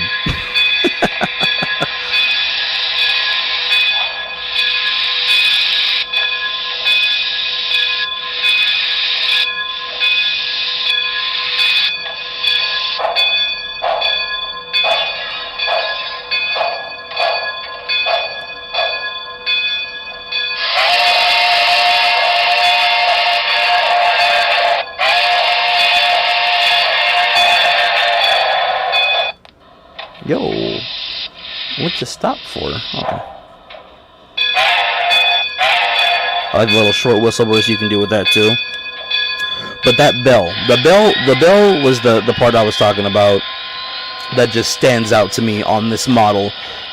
That sounds just as good as a TCS Wow Sound bell, and I have 2 engines with TCS Wow Sound. That bell is crazy good. That is better than any bell on any other Broadway limited model I've ever heard, hands down. I don't know what kind of crack they were smoking when they made this train, but man, this bell is insane. Let's see, Irrelevant Breakfast. What's up, dog? Welcome to the stream. There was the bell in the TP2104 that came out that would have been perfect for it. Yeah, the bell. I think that was the same bell that was on the 412 too. I think they have the exact same sound file. So, anyway, let's try to get that second whistle cooling signature I was talking about. So,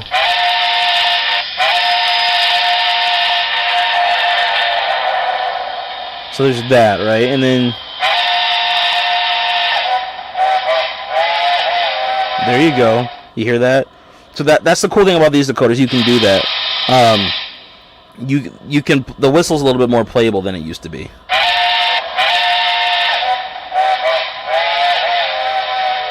So basically all you're doing, I guess it's not as hard as I was making it out to be, but all you do is you just double tap.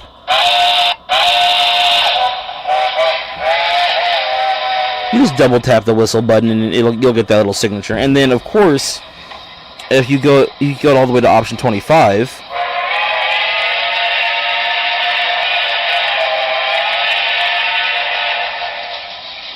yeah, that's sick. that is something else.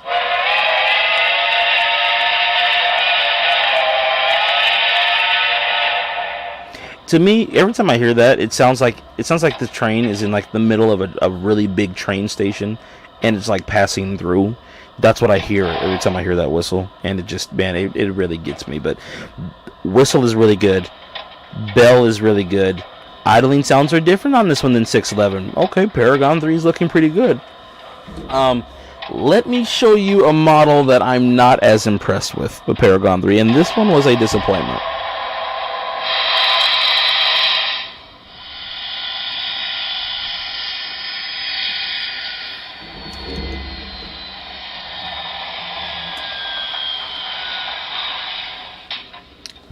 Yo, what's good, Kyle? Welcome to the stream, dog. SL3618's in here. Best bell BLI has included on an engine thus far.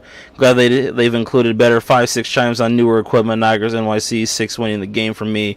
Glad to see the act. Hey, dog, I appreciate it, man. Thanks for coming in, bro. I love all you guys, man. I love it when you guys are in here active in the comments, bro. Popping up, man. It's great. I love our community, man. But yes, hands down, best. That's the best bell that they've put in a Paragon 3 locomotive so far. So we've made leaps and bounds from where we started off, ladies and gentlemen. We started all the way in Paragon with the QSI decoders, all the way up to Paragon 3, the two different stages of Paragon 2 that I showed you, and then of course the blue line models, which were really good for their time. But the sound quality in this, like it's amped up to 11 in my opinion. But let's go to some. Let's go to a model that disappointed me. If you want to bear with me one moment, I'm going to grab that, and yeah, we'll get to it.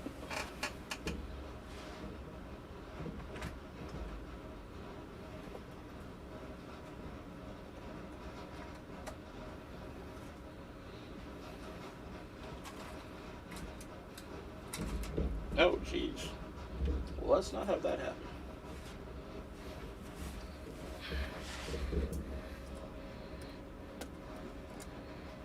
Okay, you guys ready? This model was probably my biggest disappointment with BLI, like ever. Actually, no. This is probably the second biggest disappointment. The biggest disappointment was the Texas and Pacific 210-4, and I'll get to that in a moment. we're getting up to where I'm going to give my suggestions for Broadway Limited after we've reviewed all of this. And why did I just unplug everything? Thanks, controller.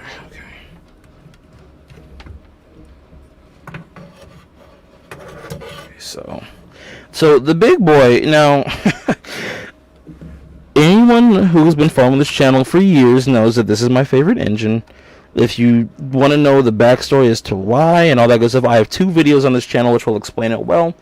I have a video called Why I Love the Big Boy, and I have a second video which is my MTH Big Boy review, which kind of wraps up the Big Boy saga on this channel as a whole. Now, in my MTH Big Boy review, One of the things that I did not mention was I tried not to talk about the Broadway model as much, but one of the things I didn't mention entirely was why this engine is such a disappointment. And one of the biggest reasons to me is the sound. Now, I actually when Broadway Limited announced this engine and I was going to have a smoking whistle and depleting colo, all that stuff, I wrote on their post on their Facebook page, and they wrote back to me, which I thought was awesome. Once again, they're very involved with the model railroad community. I will always give them credit for that.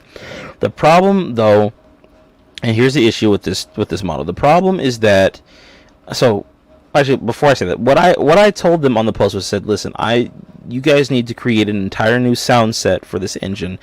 This is your version of the Lionel Legacy Big Boy. Which, when Lionel came out with that engine, it was they were making a statement. It was something unique. It was out of this world. It had sounds no one had heard before. They put their all into it. I said, you need to do the same thing with this. You do not put the same sound file that you had from the Blue Line model in this one, please. Have an entirely new sound set. Everything just needs to be different. They delivered. And I think I'm kind of split on it. It's 50-50. So some of the sounds are good, some of the sounds are god-awful, and we're going to go into that. But that's what I didn't go over on the MTH review, was because I wanted to focus more, of course, on how amazing the MTH model was. But the Broadway was a huge disappointment. And let's go into why. So you got 4022 here, select logo. 4022. Enter. And fire it up.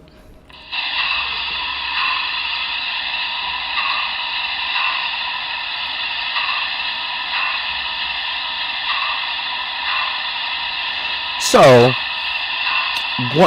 this is our third Paragon 3 engine. You're noticing, okay, the startup sequences aren't that really anything to be brought home about, talked home about. They're just kind of there.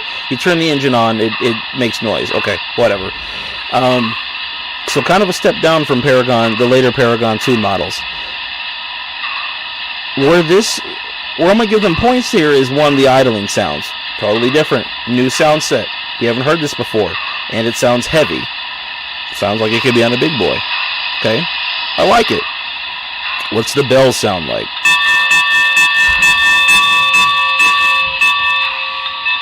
That is the worst bell you could have possibly put on a big boy. God awful. That sounds nothing like a Union Pacific bell at all. The cadence is wrong. The tone of it is wrong. It's too loud. And I tried to turn it down. It doesn't really help much. The whistle.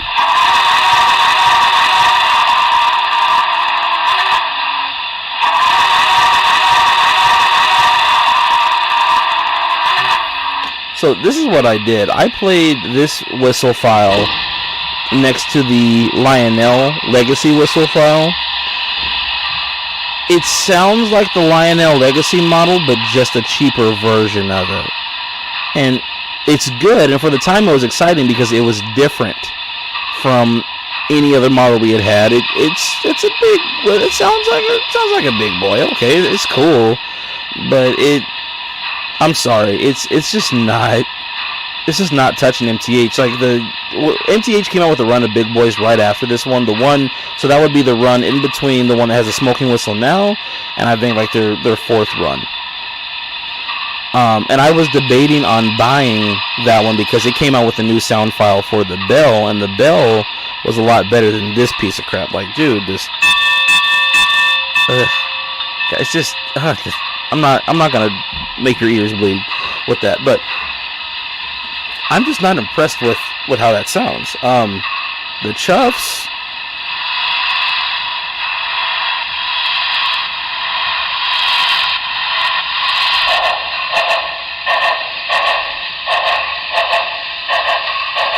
I think the chuffs sound good.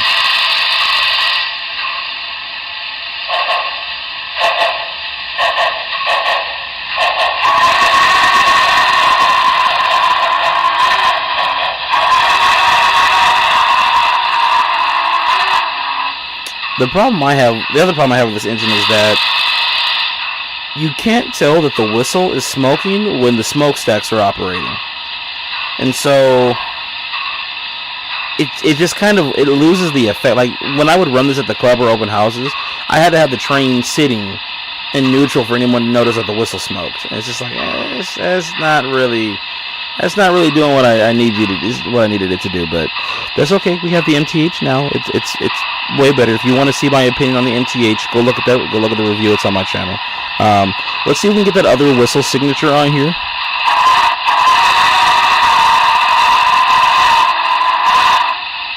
Okay, I mean that's cool, you know.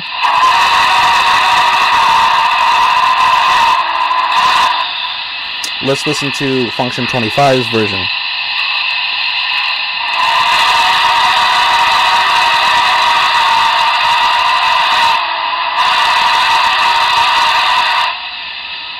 So here's my issue with this whistle, right? Let's just do that one more time.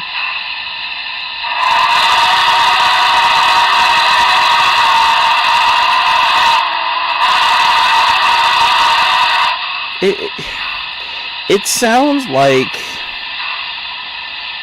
it sounds like it's struggling to get the whistle off. Like it sounds like it's a pain to blow the whistle on this engine. Like it doesn't have just that natural smooth flowing whistle sound. It's like it's not doing it for me. It's just not the way a big boy should sound. Like it almost sounds pitiful. Like I feel bad for it just to blow the whistle. It's like, stop, I'm sorry. It sounds like you're in pain.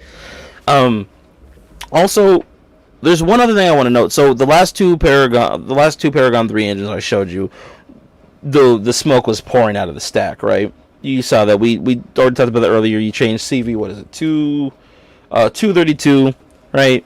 I changed mine to a value of about 30, and that's what gets it. That's what gets it to look real nice. They get that nice effect of it just pouring out. If you notice on this engine, I don't do that, and let me show you why.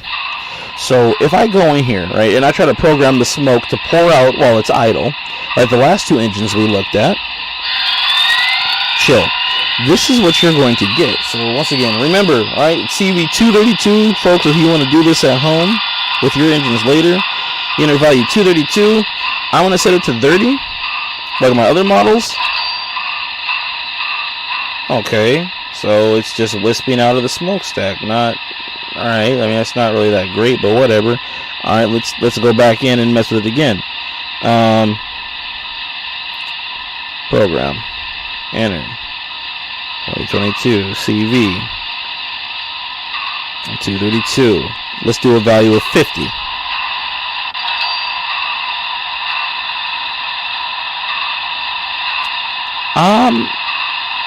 Why is my whistle smoking?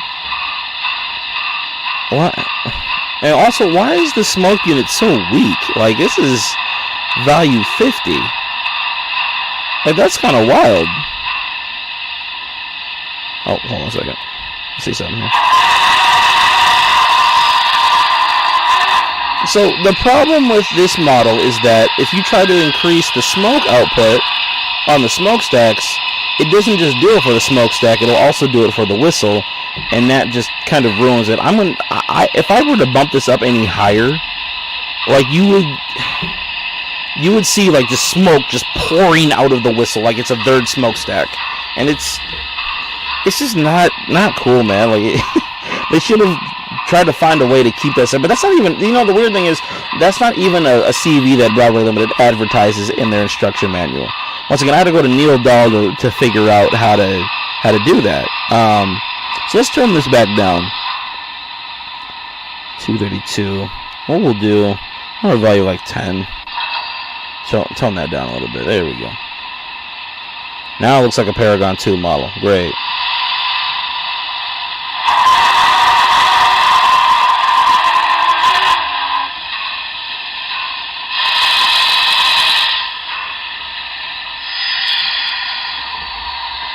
I'm gonna be totally honest with you. I don't know why I haven't sold this model yet. Maybe it's because I just like saying that I have 2 big boys. But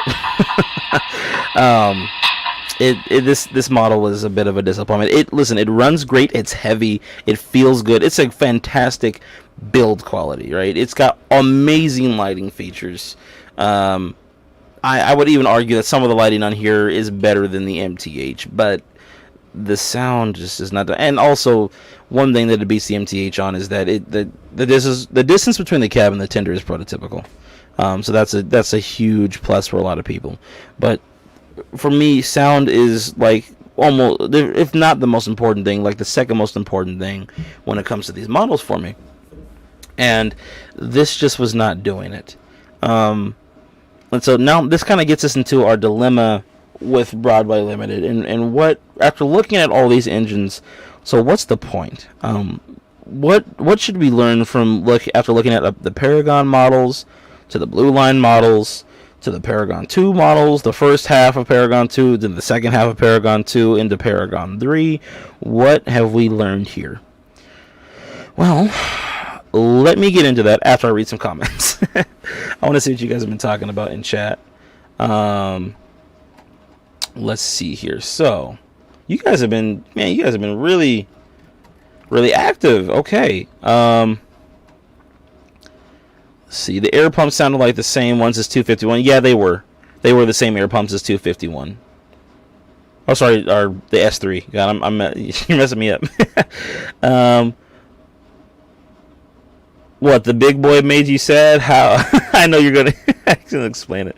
BLI is the best customer service. That's how I know they're going to bring out the J's next year. I emailed them. They answered. Basically, yeah, they are the best when it comes to customer service. Like I said, I'm not knocking Broadway as a company. They are a fantastic company, and they bring out some fantastic products. This was a nice stand-in until I got my MTH big boy. Dominic's Trains, what's up, man? Welcome. I've only bought one BLI engine from the factory, and that would be their green. That's a nice engine. Well, very beautiful brass mount. However, their decoder crapped out of me after a few days. Yeah, that happened to me with the New Haven i4. Unfortunately, mine crapped out on me as well. I had to get a replacement decoder. That wasn't fun. They could have used the big boy at my train store for $130. Couldn't afford it. Wow, that's cheap. There was an engine you wanted more. Hey, man, sometimes, you got it. Priorities. You'll get the other, you'll get one eventually. That's the thing about this hobby. Eventually, you'll get everything that you want and then some. So, you looked older and remember the price. I need to find a new decoder to match it. You guys are just talking amongst each other there. What do you think of the new run of Big Boys? Or what do you think the new run of Big Boys will be like on next month? They're probably going to be, they're probably going to be the same as this. They're not going to really change much unless they upgrade the smoke unit and the whistle. Like, I don't really think much is going to change, but even then, that wouldn't be enough for me to buy like another big boy. I think I'm big boyed out. I have 2. I'm content with both. I don't want to sell either of them because I'm a greedy, gluttonous pig for trains and especially big boys, but I've got 2, which is more than enough. I really only need 1. Well, actually, that's not true. I actually need a big boy in every number. But I'm gonna wait until somebody in the next somebody this decade is gonna make a big boy that's gonna knock everybody's socks off. That there's gonna be, and I wish somebody would come up with a different engine that hasn't been done. But we know we're gonna keep getting big boys. I wouldn't be surprised if Scaled Trains in the next 2 or 3 years announces a new big boy, and that's gonna be like their first project.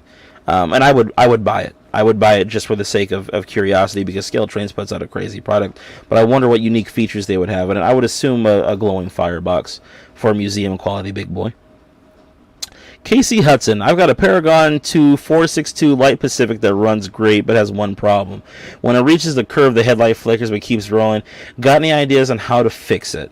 So you would probably have to open the sucker up. There's going to be a loose connection with the wire. You're going to want to look at your parts diagram and just resolder that wire. Actually, I think on the headlight there should be 2 wires. But just look and see, open it up, look and see what wire is loose on there, and just resolder it. Broadway Limited engines aren't that difficult to kind of. I pulled apart Mini in my day, just from the ground up, just down to the wheels, and the tender. Just like, it was literally just like chassis and tender on some of mine, because I have that problem with my my Paragon to M1B, I have that same problem, and I've personally never fixed it, but it wouldn't be much just to go in there and just resolder the wire. That's all. Is just a loose wire. So, do the new BLI models come with that Go pack? You talking about like their version of Keep Alive? No, they don't. That's something additionally you have to pay for, I believe.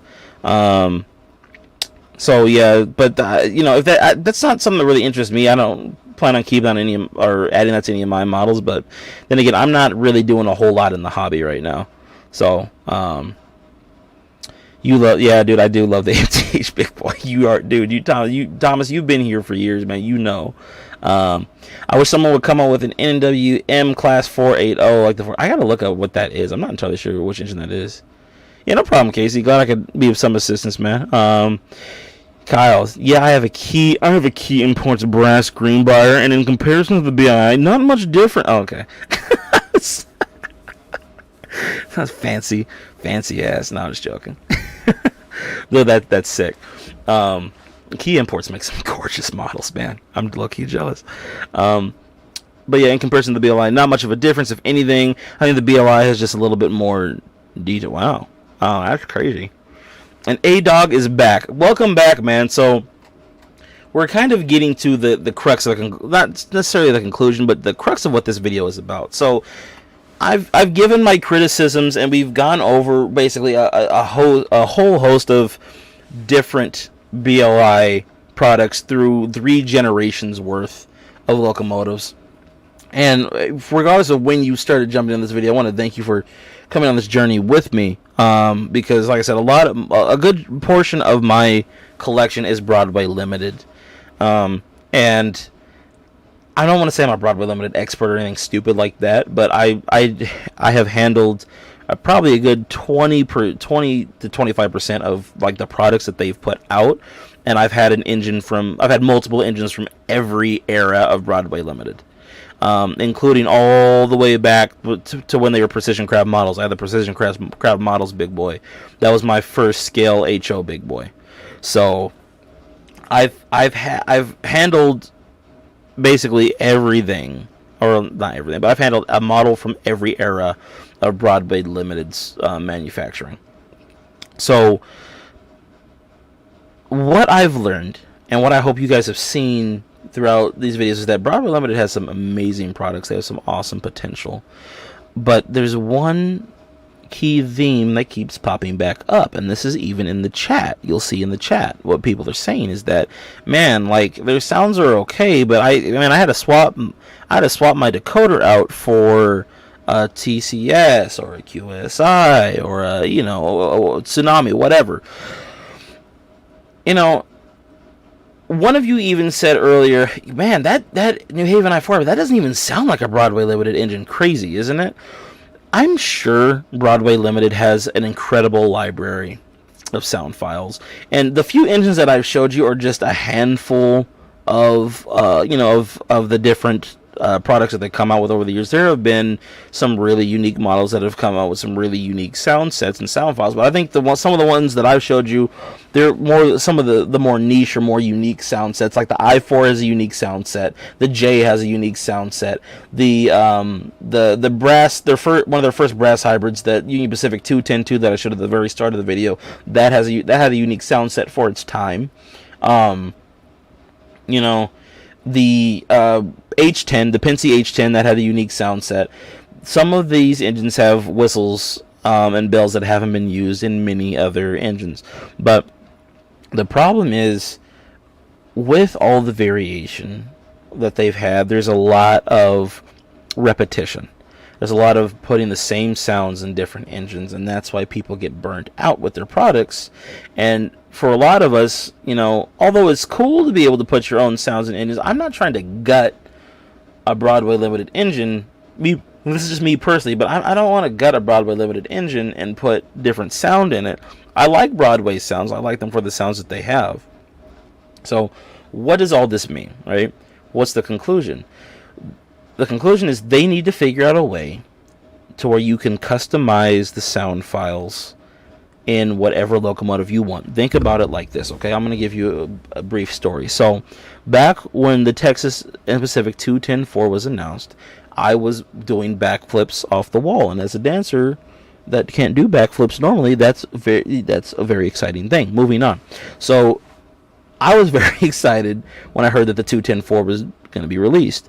I'm like, regardless, I'm buying it. It's a unique looking engine. It looks cool. I've never seen that train before. What the heck is this, man? That's nice. But it eventually dropped like 2 or 3 years later. I saw Neil Dahl, once again, referring back to Neil, I saw Neil's YouTube video of it, and I was super disappointed because I already had the 412.2, which had the exact same file set in it. I decided, you know what, I'm not going to even waste my money. I'm not going to spend my money on that engine because I'd have to go and gut the sound. And I don't want to do that to a Broadway model. I don't want to go in and take the sound out.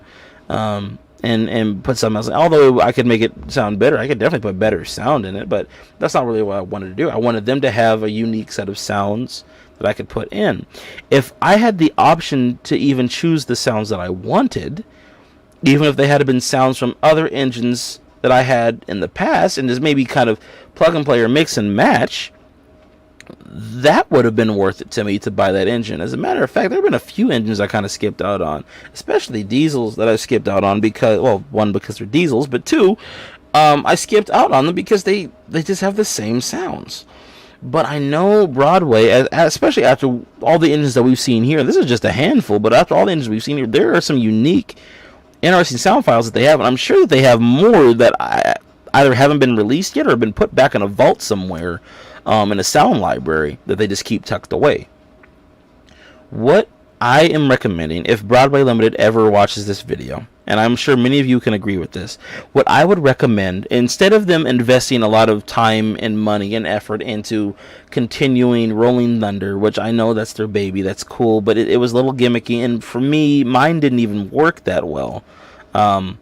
And it only works minimally well because the train has to be right next to the receiver. If it moves too far away, especially if you're on a bigger layout, it just doesn't work. But that aside, what my recommendation would be is to switch gears, get away from Rolling Thunder, which most of us don't even use. Right? It's only really good for smaller layouts. Like, you know, maybe like a 5x16 or even like a 13x12, something like that, you know.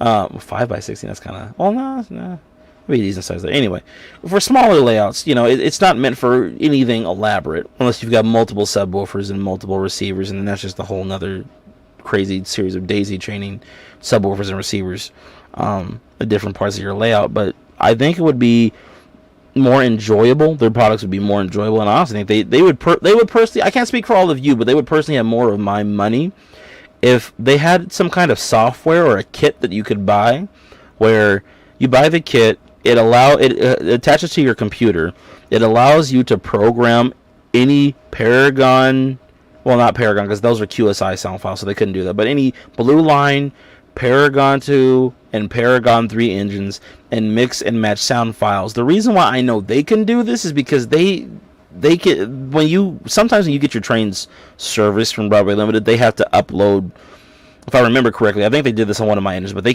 had to upload the files, like the sound files, onto the decoder that I wanted. So there's a way to do it, right? They get the sounds on there somehow, right?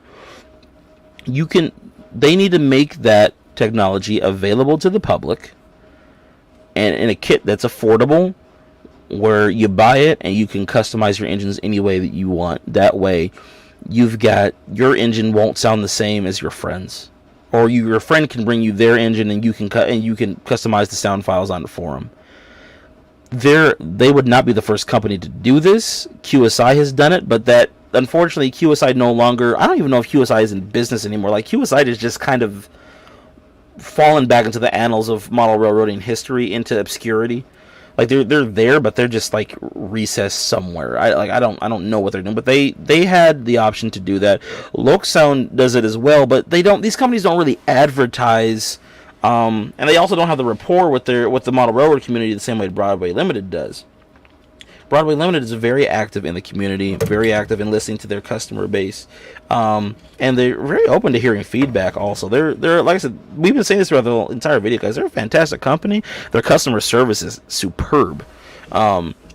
And they're a great bunch of guys that are very down to earth. They seem like very nice people in general. Especially Ken. Ken seems like everybody's grandfather, dude. Like Ken's seems like a really cool guy. But I think that's what they should do.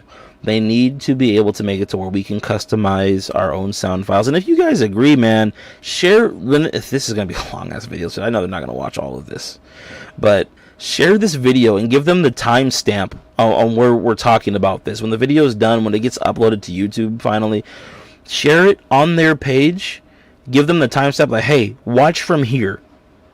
And give them your feedback, man. Like, send them an email or just, like, leave comments on their on their page or on their product announcements.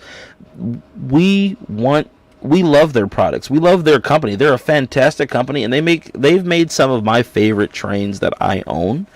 But there's another layer of depth to them that they could just add, which would separate them miles apart from the competition. Think of it like this, right?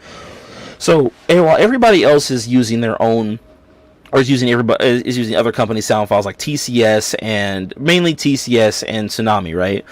Broadway would be the one company that not only makes their own trains but creates their own sound files. And if they had a sound library where you could just go look at their entire catalog of all the sounds that they have and be able to pick and choose and mix and match what sounds you want, shoot, you could even like make your steam engine sound like a diesel. If you wanted to, or do it to maybe your friends in it, just a prank, just do something crazy, right? You could do that, but it'd be a fun little thing to do, just to show that you can do it. And once again, like I said, they're not the first company to do this. MTH had that a while back as well. If you had their DCS system and O scale, you could do it on the O scale trains, but it also carried over into HO. Any engine that had a what is it? What's MTH's decoder? That they have. What's their sound? It's not quantum sound. It's proto sound. That's it. Proto sound. You could take any proto sound 3 engine, regardless of scale, G scale, HO, O gauge, O scale, whatever. You could take the sound files and mix and match them, make them sound like whatever you wanted. If you had the right software and their DCS system, you could still do it. I know that you could find the program online. It's once again recessed in the annals of ancient internet into obscurity, but it's there. But the thing is, here's the crazy part. This is what baffles me too, right? Companies have this option to do this, and the companies that have that capability for their decoders, they don't advertise it. But to me, that seems like a huge selling point, because now every one of my trains will sound different, which is what we want. We don't want all of our trains to sound the same. So that would be my first suggestion. My second suggestion would be to come up with some kind of cell phone app that allows you to control the trains and program your Broadway Limited engines via a cell phone app. So you should be able to, like, you could something kind of like a Y throttle where you can control any train. But if you've got a Broadway Limited engine, you've got an app where you can quill the whistle. Like, maybe it'll sync with Y throttle, but you can basically quill the whistle on any, or horn on any of your Broadway Limited engines, and you'll have a button specifically designed for that. So you won't have like the cumbersomeness of the NC Power Cab or Digitrax's throttle or whatever. It would be nice to have let me say this. That's why I was saying earlier in the video, ESU, their system is the best for quilling Broadway Limited locomotives, because they have a button dedicated for that, just like Lionel's Legacy in O scale. If you had an app that had a dedicated button, kind of like Lionel's Legacy app or MTH's DCS app, where you can quill in real time, it would be neat to do that for HO. HO, for some reason, is behind the curve on certain aspects of the technology. It's not just, so here's the thing, it's not just being able to customize the sounds, it's being able to play the sounds in the way that they were intended to be played, being able to quill the whistles, and having an app that would allow us to do that, and even to program the CVs. If they made it to where the CVs were easily programmable through an app, do those two things and add that with the adapter that would allow us to pick and choose what sounds we wanted. Make it all one package, make it all one thing, dude. If they did that, they would be leagues and bounds ahead of everyone else. And that's just where I'm at with it, man. That's my opinion on it, and that's my message to Broadway Limited. Like I said, I was originally going to make this a video where I was just going to sit down and edit it, and it was going to be like 45 minutes long. But I think it's better if I just did this live and talk with you guys, and also got your opinion. Like, what do you guys think about that? Like, I think that's where they should go. It's not just about providing us really cool trains, but it's also providing us with trains that can stand the test of time and keep up with current technology, and that's what we need to do with the hobby. That's where things need to go. So let's go read some of the comments, see what you guys are talking about. See what we got going on. What am I bringing out the cab for? Never. No, they need to offer DCC ready before they do anything. Yeah, that would be. I mean, that would be cool too. I wouldn't mind a few DCC ready offerings from them as well. But for those of us who enjoy the Broadway Limited sound, like I said, I do, because once again their sounds are different. They sound different from a Tsunami or a TCS, and although those are better quality decoders, they still sound different. And Broadway Limited's quality is good enough to where I enjoy their stuff. It's just I just need more variety from them. Proto Sound 4. What kind of decoder are you going to put in your Greenbriers? HO needs to catch up, even just the throttles. Yeah. HO is. I mean, dude, look at this. Look at this. Like that. Dog, this is from like the 1990s. It looks like a landline phone. I guess that's insane. You guys should go sound trustworthy gray. Okay, look at that.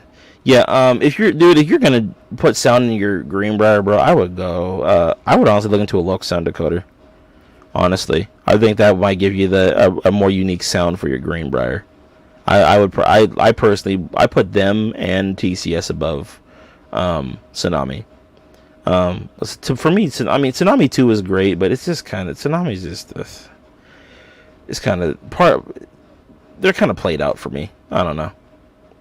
I don't even lock sound too complex. Oh, well, I don't know what to tell you, dog. But I don't know, guys. That's just how I'm feeling about it. I do agree. A DCC ready offering would be great. But I also think that being able just to customize their sounds, that honestly, in some ways, that might be easier for them, because if you're creating DCC ready offerings, they might have to readjust the tooling with how the wiring works and all that. That might be a bit more complex for them to do. But we already know that they can upload sound files. So if they just come out with give us the program or the software to do that, we can just upload our own sound files into the trains, then that would be best in my opinion. So I don't know, guys. That's kind of the video for the most part. Other than that, yeah, you guys got to see some stuff from my collection that I haven't showed before, some stuff that I haven't showed in a long time. I have a request to run my cab forward for a moment, but that's dude, it's buried in a box on the other side of the room, and I don't know. I might save that for another video. Actually, we might have to do the cab forward another time, because I wanted to keep this video Broadway Limited centered. Let me ask you guys this: out of all the Broadway Limited engines you have, which ones have been your favorites? Which ones have been your favorite to own? For me, once again, good lord, if I could just stop hitting this. For me, it's been the H10 and the I4 and the J. Those three are probably my favorite. Really, the ones that I brought out have been some of my favorites. I've got more that I haven't shown. I'm trying to think. Yeah, I think I only have 3 Paragon 3 engines in total. Now that I'm thinking about it, the 3 that I showed on camera. But actually, no. Let me take that back. I think the Class A, or no, the Y6B is actually one of my favorite engines that they ever did as well. That one sounds good. It also sounds really good. The BLI CNO L1 Hudson, best P3 decoders and great pullers. Black shell with a gold bell. I like that. It's dope. Only on the Greenbrier and the AC. The AC6000 is a really good model. I really enjoy that model. If I had the J, that'd be fine. Yeah, bro. The J is a solid model as well. I thought about buying one of those Greenbriers as well. The sound file was okay. See, here's the thing about Broadway too, right? Their sound files are kind of hit and miss sometimes. Like they don't really. I don't know. I don't know where. See, I always wonder where these model railroad companies get their sounds, like where they record them from, like who they get to record the sounds, or are these already pre-recorded from somebody else? It sound from Broadway. It seems like some of their sounds they've purchased from a different company that recorded them, or they got the files from some old recordings, and then there was some of the newer models. It seems like they recorded them themselves. So. Would you get a 284 Berkshire? It would be like me. When I have one from MTH, and I plan on buying the new run of those when MTH makes the new one with the smoking whistle. If Broadway made a Berkshire, I would definitely buy it. I think they would do a damn good job on a Berkshire. But I also think that the sound... See, the Berkshire... For something about the Berkshire, it's a very revered and cherished locomotive. If they're going to do a Berkshire, they're going to need to do the sounds right on that. That's one that they're going to have to give it the treatment like the S3, where the sounds are really just top notch. Caution with the J class. The older ones are known for stripping the gear. Yeah, he had that problem. He had that problem. Kyle says he might be selling his AC6000. Ladies and gentlemen, Kyle is selling an AC6000. If anyone's interested, make sure to DM Kyle Stevens. Cab forward. Casey said he'll buy it. Name your price. $800. Hey Doc, I don't know if I'm gonna run the cab forward today, bro. That's like I said, I wanted to keep this video kind of Broadway limited, centered. But we might, the stream I do next week. I don't know what next week's stream is gonna be about either. But we might just go ahead and do a stream next week on some. Actually, you know what? Next week will probably be a collection update. I'll show you guys engines from my collection. I'm gonna try to figure out a way to bring my camera to the other side of the room because my computer's over here. It's a desktop, but I might take my laptop and stream from my laptop and try to like take my camera and everything to the other side of the room. And just I'll let you guys pick what trains I pull out. You're like, oh, what's that? And I just pull it down and show you. So. But yeah, that would be fun, and I can run some stuff. So, I want a BLIC and 0284, kind of one of the best ones right now. That's for the Proto 2000 or brass. Proto 2000 did have a nice. Proto 2000 is really underrated. Since we're on the subject of Proto, and I know I'm being a huge hypocrite right now because I just said I wanted to keep this Broadway Limited focused, but I have this engine like right here next to me, and it's very small.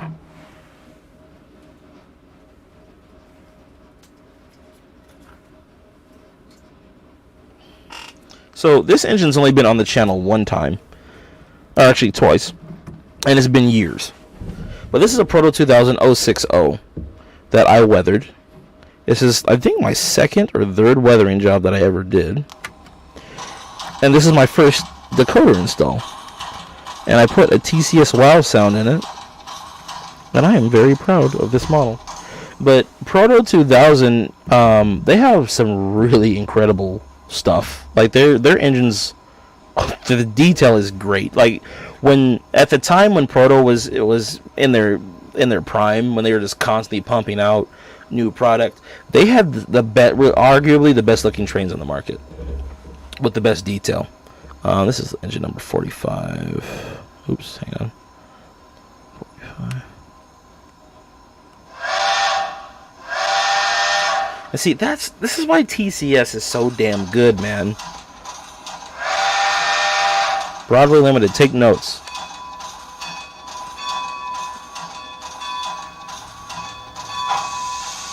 Hold on, before we start get moving, hold on.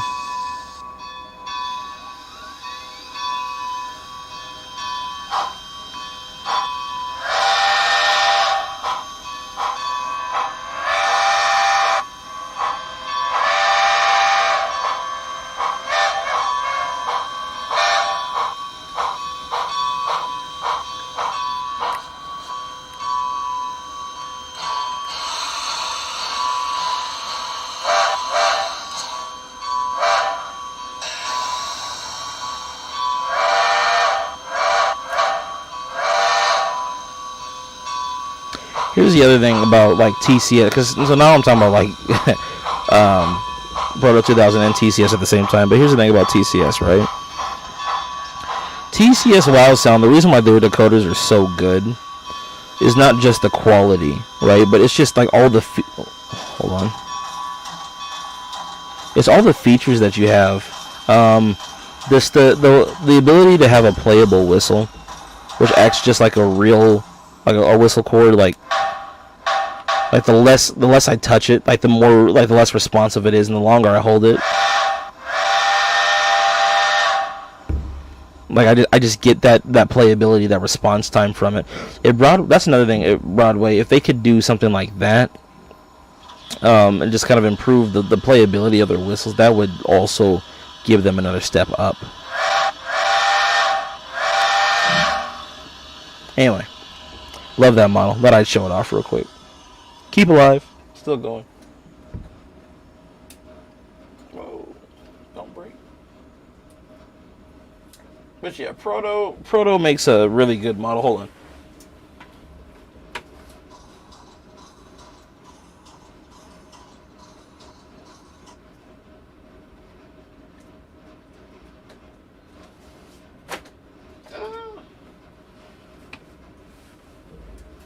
Yeah, Proto 2000s are really good.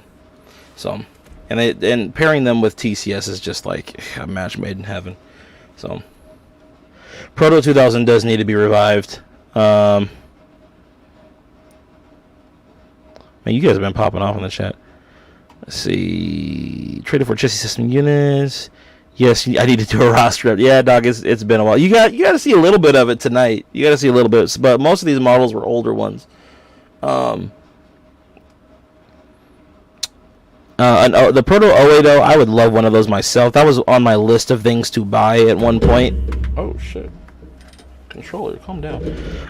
Yeah, the 08s were definitely on my list of things to buy and to throw a wow sound in there. Yeah, Proto 2000s were some of the best back in the day. The whistle sounds so good. ESU, TCS for a J class if I get one. Don't end up liking the sounds. Yeah. Like I said, bro, if you like the sounds that you heard on mine today, you're gonna like the sound. I'm pretty sure they'll put the same sound file in it. I wouldn't be worried about it too much. Yeah, TCS does have built-in keep alive. There's a reason why they call it wow sound. Yeah, you have it in both. Yeah, your Alleghenies. What Alleghenies do you have? Do you want to trade your cat forward for Evolution Hybrid number 2? No, dude.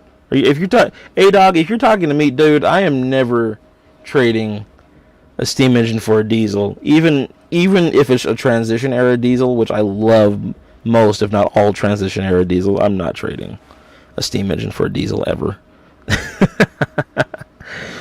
River Rossi. River Rossi's kind of weird, a weird company for me. I don't know. I don't really know how to feel about River Rossi. They haven't really. River Rossi was a company that put out that Heisler, right?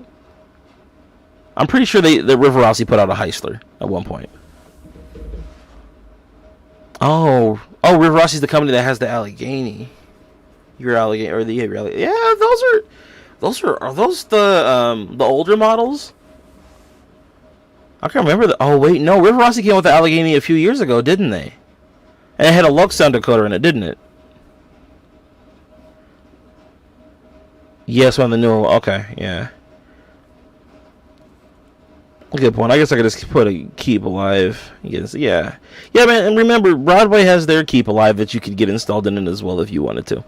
So keep that in mind. So that's right. I forgot that River Rossi did. That's right. I remember I was debating on buying the River Rossi or the MTH Allegheny. I ended up going with the MTH because I got mine at a steal. Like it was a crazy steal. I think I got mine for like $350. I bought it for $380, and I got the guy to take $30 off because there was like some weird wiring issue. But yeah, I got mine for like $350. that was really cool. I love that model. So anyway, y'all, I think that was a successful stream. You guys have any feedback or comments from me? Things you want to see on the channel, or moving forward? Like if you guys are really digging these live streams, I think what I'm gonna do. I think I'll probably do the live streams every Monday, and potentially a bonus stream later on in the week if I feel like it. I've got a lot of other projects I'm working on right now. Also, if you haven't subscribed to my other channel, my second YouTube channel, link is in the description below. Also, if any of you guys are into gaming content, I stream gaming content on Twitch. Normally, it used to be on Mondays, Saturdays, and Fridays. I'm kind of thinking I'm going to switch from Twitch to my second YouTube channel and just play gaming or do gaming content on there. A bit of a warning, content on the second channel is a bit edgier. It's more mature content. It's not really meant for younger audience. It's definitely not a channel for kids. I've got some more adult humor. I tried some comedic stuff a few years ago when I was younger, and a lot of people thought it was funny. A lot of people might not like it. It's very crass, but if you're into that kind of thing, check it out. I also the focus of that channel is more real world topics, relationships, dating, theology, maybe some politics sprinkled in, but basically life lessons and me talking about like real world stuff. So, and then there's also going to be dance videos on that channel. If you don't know, I'm a dancer. I've got some old dance videos on there. And then also my most recent one, which I shot last year with my brother. But yeah, I do dance outside of doing model train stuff. You didn't see me talk about that on my stream last week. That was kind of what that was about, kind of showing you guys some of the stuff that I did outside of model trains. So, but yeah, dancing would be another thing. And then yeah, man, like I said, gaming content, dancing content, and then like lifestyle videos, I guess you could say. All of that is on the second channel. So if you guys want to see that and get a more personal look into my life and learn some unique things about me, that channel is down below in the description. So like I said, not for younger kids. So if you're under 18, I would not recommend that channel. Just stay here. But yeah, there's some genuinely good content on there. I gotta post some new stuff because I haven't really got that channel up to speed yet. The last video I did was just talking about my gaming setup and what I spent on that. So, but it was great, Clint. Please keep the live streams coming. Hey, man, I appreciate that, Doug. I appreciate you guys coming in. What do you guys think about this? I want to get, if I can, I want to get JLWI 2000. I want to get James in here and interview him one of these days, and just ask him some questions, man. There's certain aspects of James' life and his career on YouTube I'm just kind of curious about, and I wanna do that. So what I'm gonna do, that's kind of one of the things I want to work up towards. As I've talked with James in the past, he's a fantastic guy, real nice guy. But I want to get him on the channel and interview him and ask him some questions and see what it's like, being kind of the face of the hobby now, and like what that transition has been like for him. So, Kyle, I appreciate you coming in, bro. You're the best. Thank you so much for jumping in, dog. I love having you here. What if you're under the age of 69? Well, sir, then you just might enjoy the content. Should deal with James. I watched James, but his content style is just not for me. Yeah, I can understand why some people wouldn't like James, but James he's done a lot. He's done a lot for the model railroad community. And when I was younger, he was kind of I know he subscribed to my channel, and it was really cool to see him kind of comment on some of my videos. So he's a very kind and humble person. And like I said, it would be cool just to bring him on the channel and talk to him. So we've also been doing train reviews about the same amount of time, even though I confirmed last week he had been doing his for about a year longer than before I started mine. So I can't say that I was the first person on YouTube to do train reviews, but I was one of the first. I love this, but sadly I need to unsub because no Cat 4. Dog, listen, you just gotta be patient, man. Cat 4 is coming. You just gotta wait. Anyway, all right, guys. Let's see. Yeah, a lot of his reviews can really help you with it before you buy. The only thing about James, and I guess this isn't really his thing. James goes more into the detail. I go more into the sound. Sound has always been my thing. I wish James would go more in depth with the sounds, but but you know what? If he doesn't, that kind of leaves room for me to kind of fill in that niche. So he does more of the detail. I do more of the sound, focus on the sounds, and kind of give my opinion on the sounds. So, because I honestly think that both are important. Strong detail is important in the model, but also if the model doesn't sound good, like that, I believe it's the Riverossi big boy, the one that sounds like a cow. I would never buy that model. Like, the detail in all of that is great, but it sounds like crap. So I was second. I think I was second in HO, but I think I might have been overall third on YouTube, because the first person to do reviews on YouTube was Eric Siegel, and then James followed suit about a year later, and then I think I came about a year to year and a half after that. So I was one of the first YouTubers to do model railroad reviews. My problem was I didn't have a good camera, but I just kind of said F it, and I'm gonna do it anyway. So, but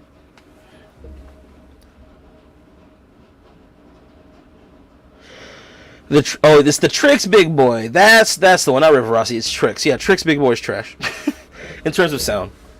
Detail's amazing, but sound is just garbage. I don't care for the Trix Big Boy. So, all right, guys, I think this is a good spot to end the stream. I'm gonna end it. People got things to do, man. As soon as I got off work, I started getting the stream ready for you guys. So I hope you enjoyed it. I hope the quality was decent. I'm still figuring out this whole live streaming thing.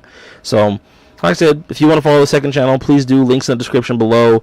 I'll probably do another live stream next Monday, and that's when we'll go over my collection. And just to give you a little preview, if I can am I going to be able to turn this around? I don't know. Hold on. Oh, well, shit. What was that? And now I'm breaking stuff.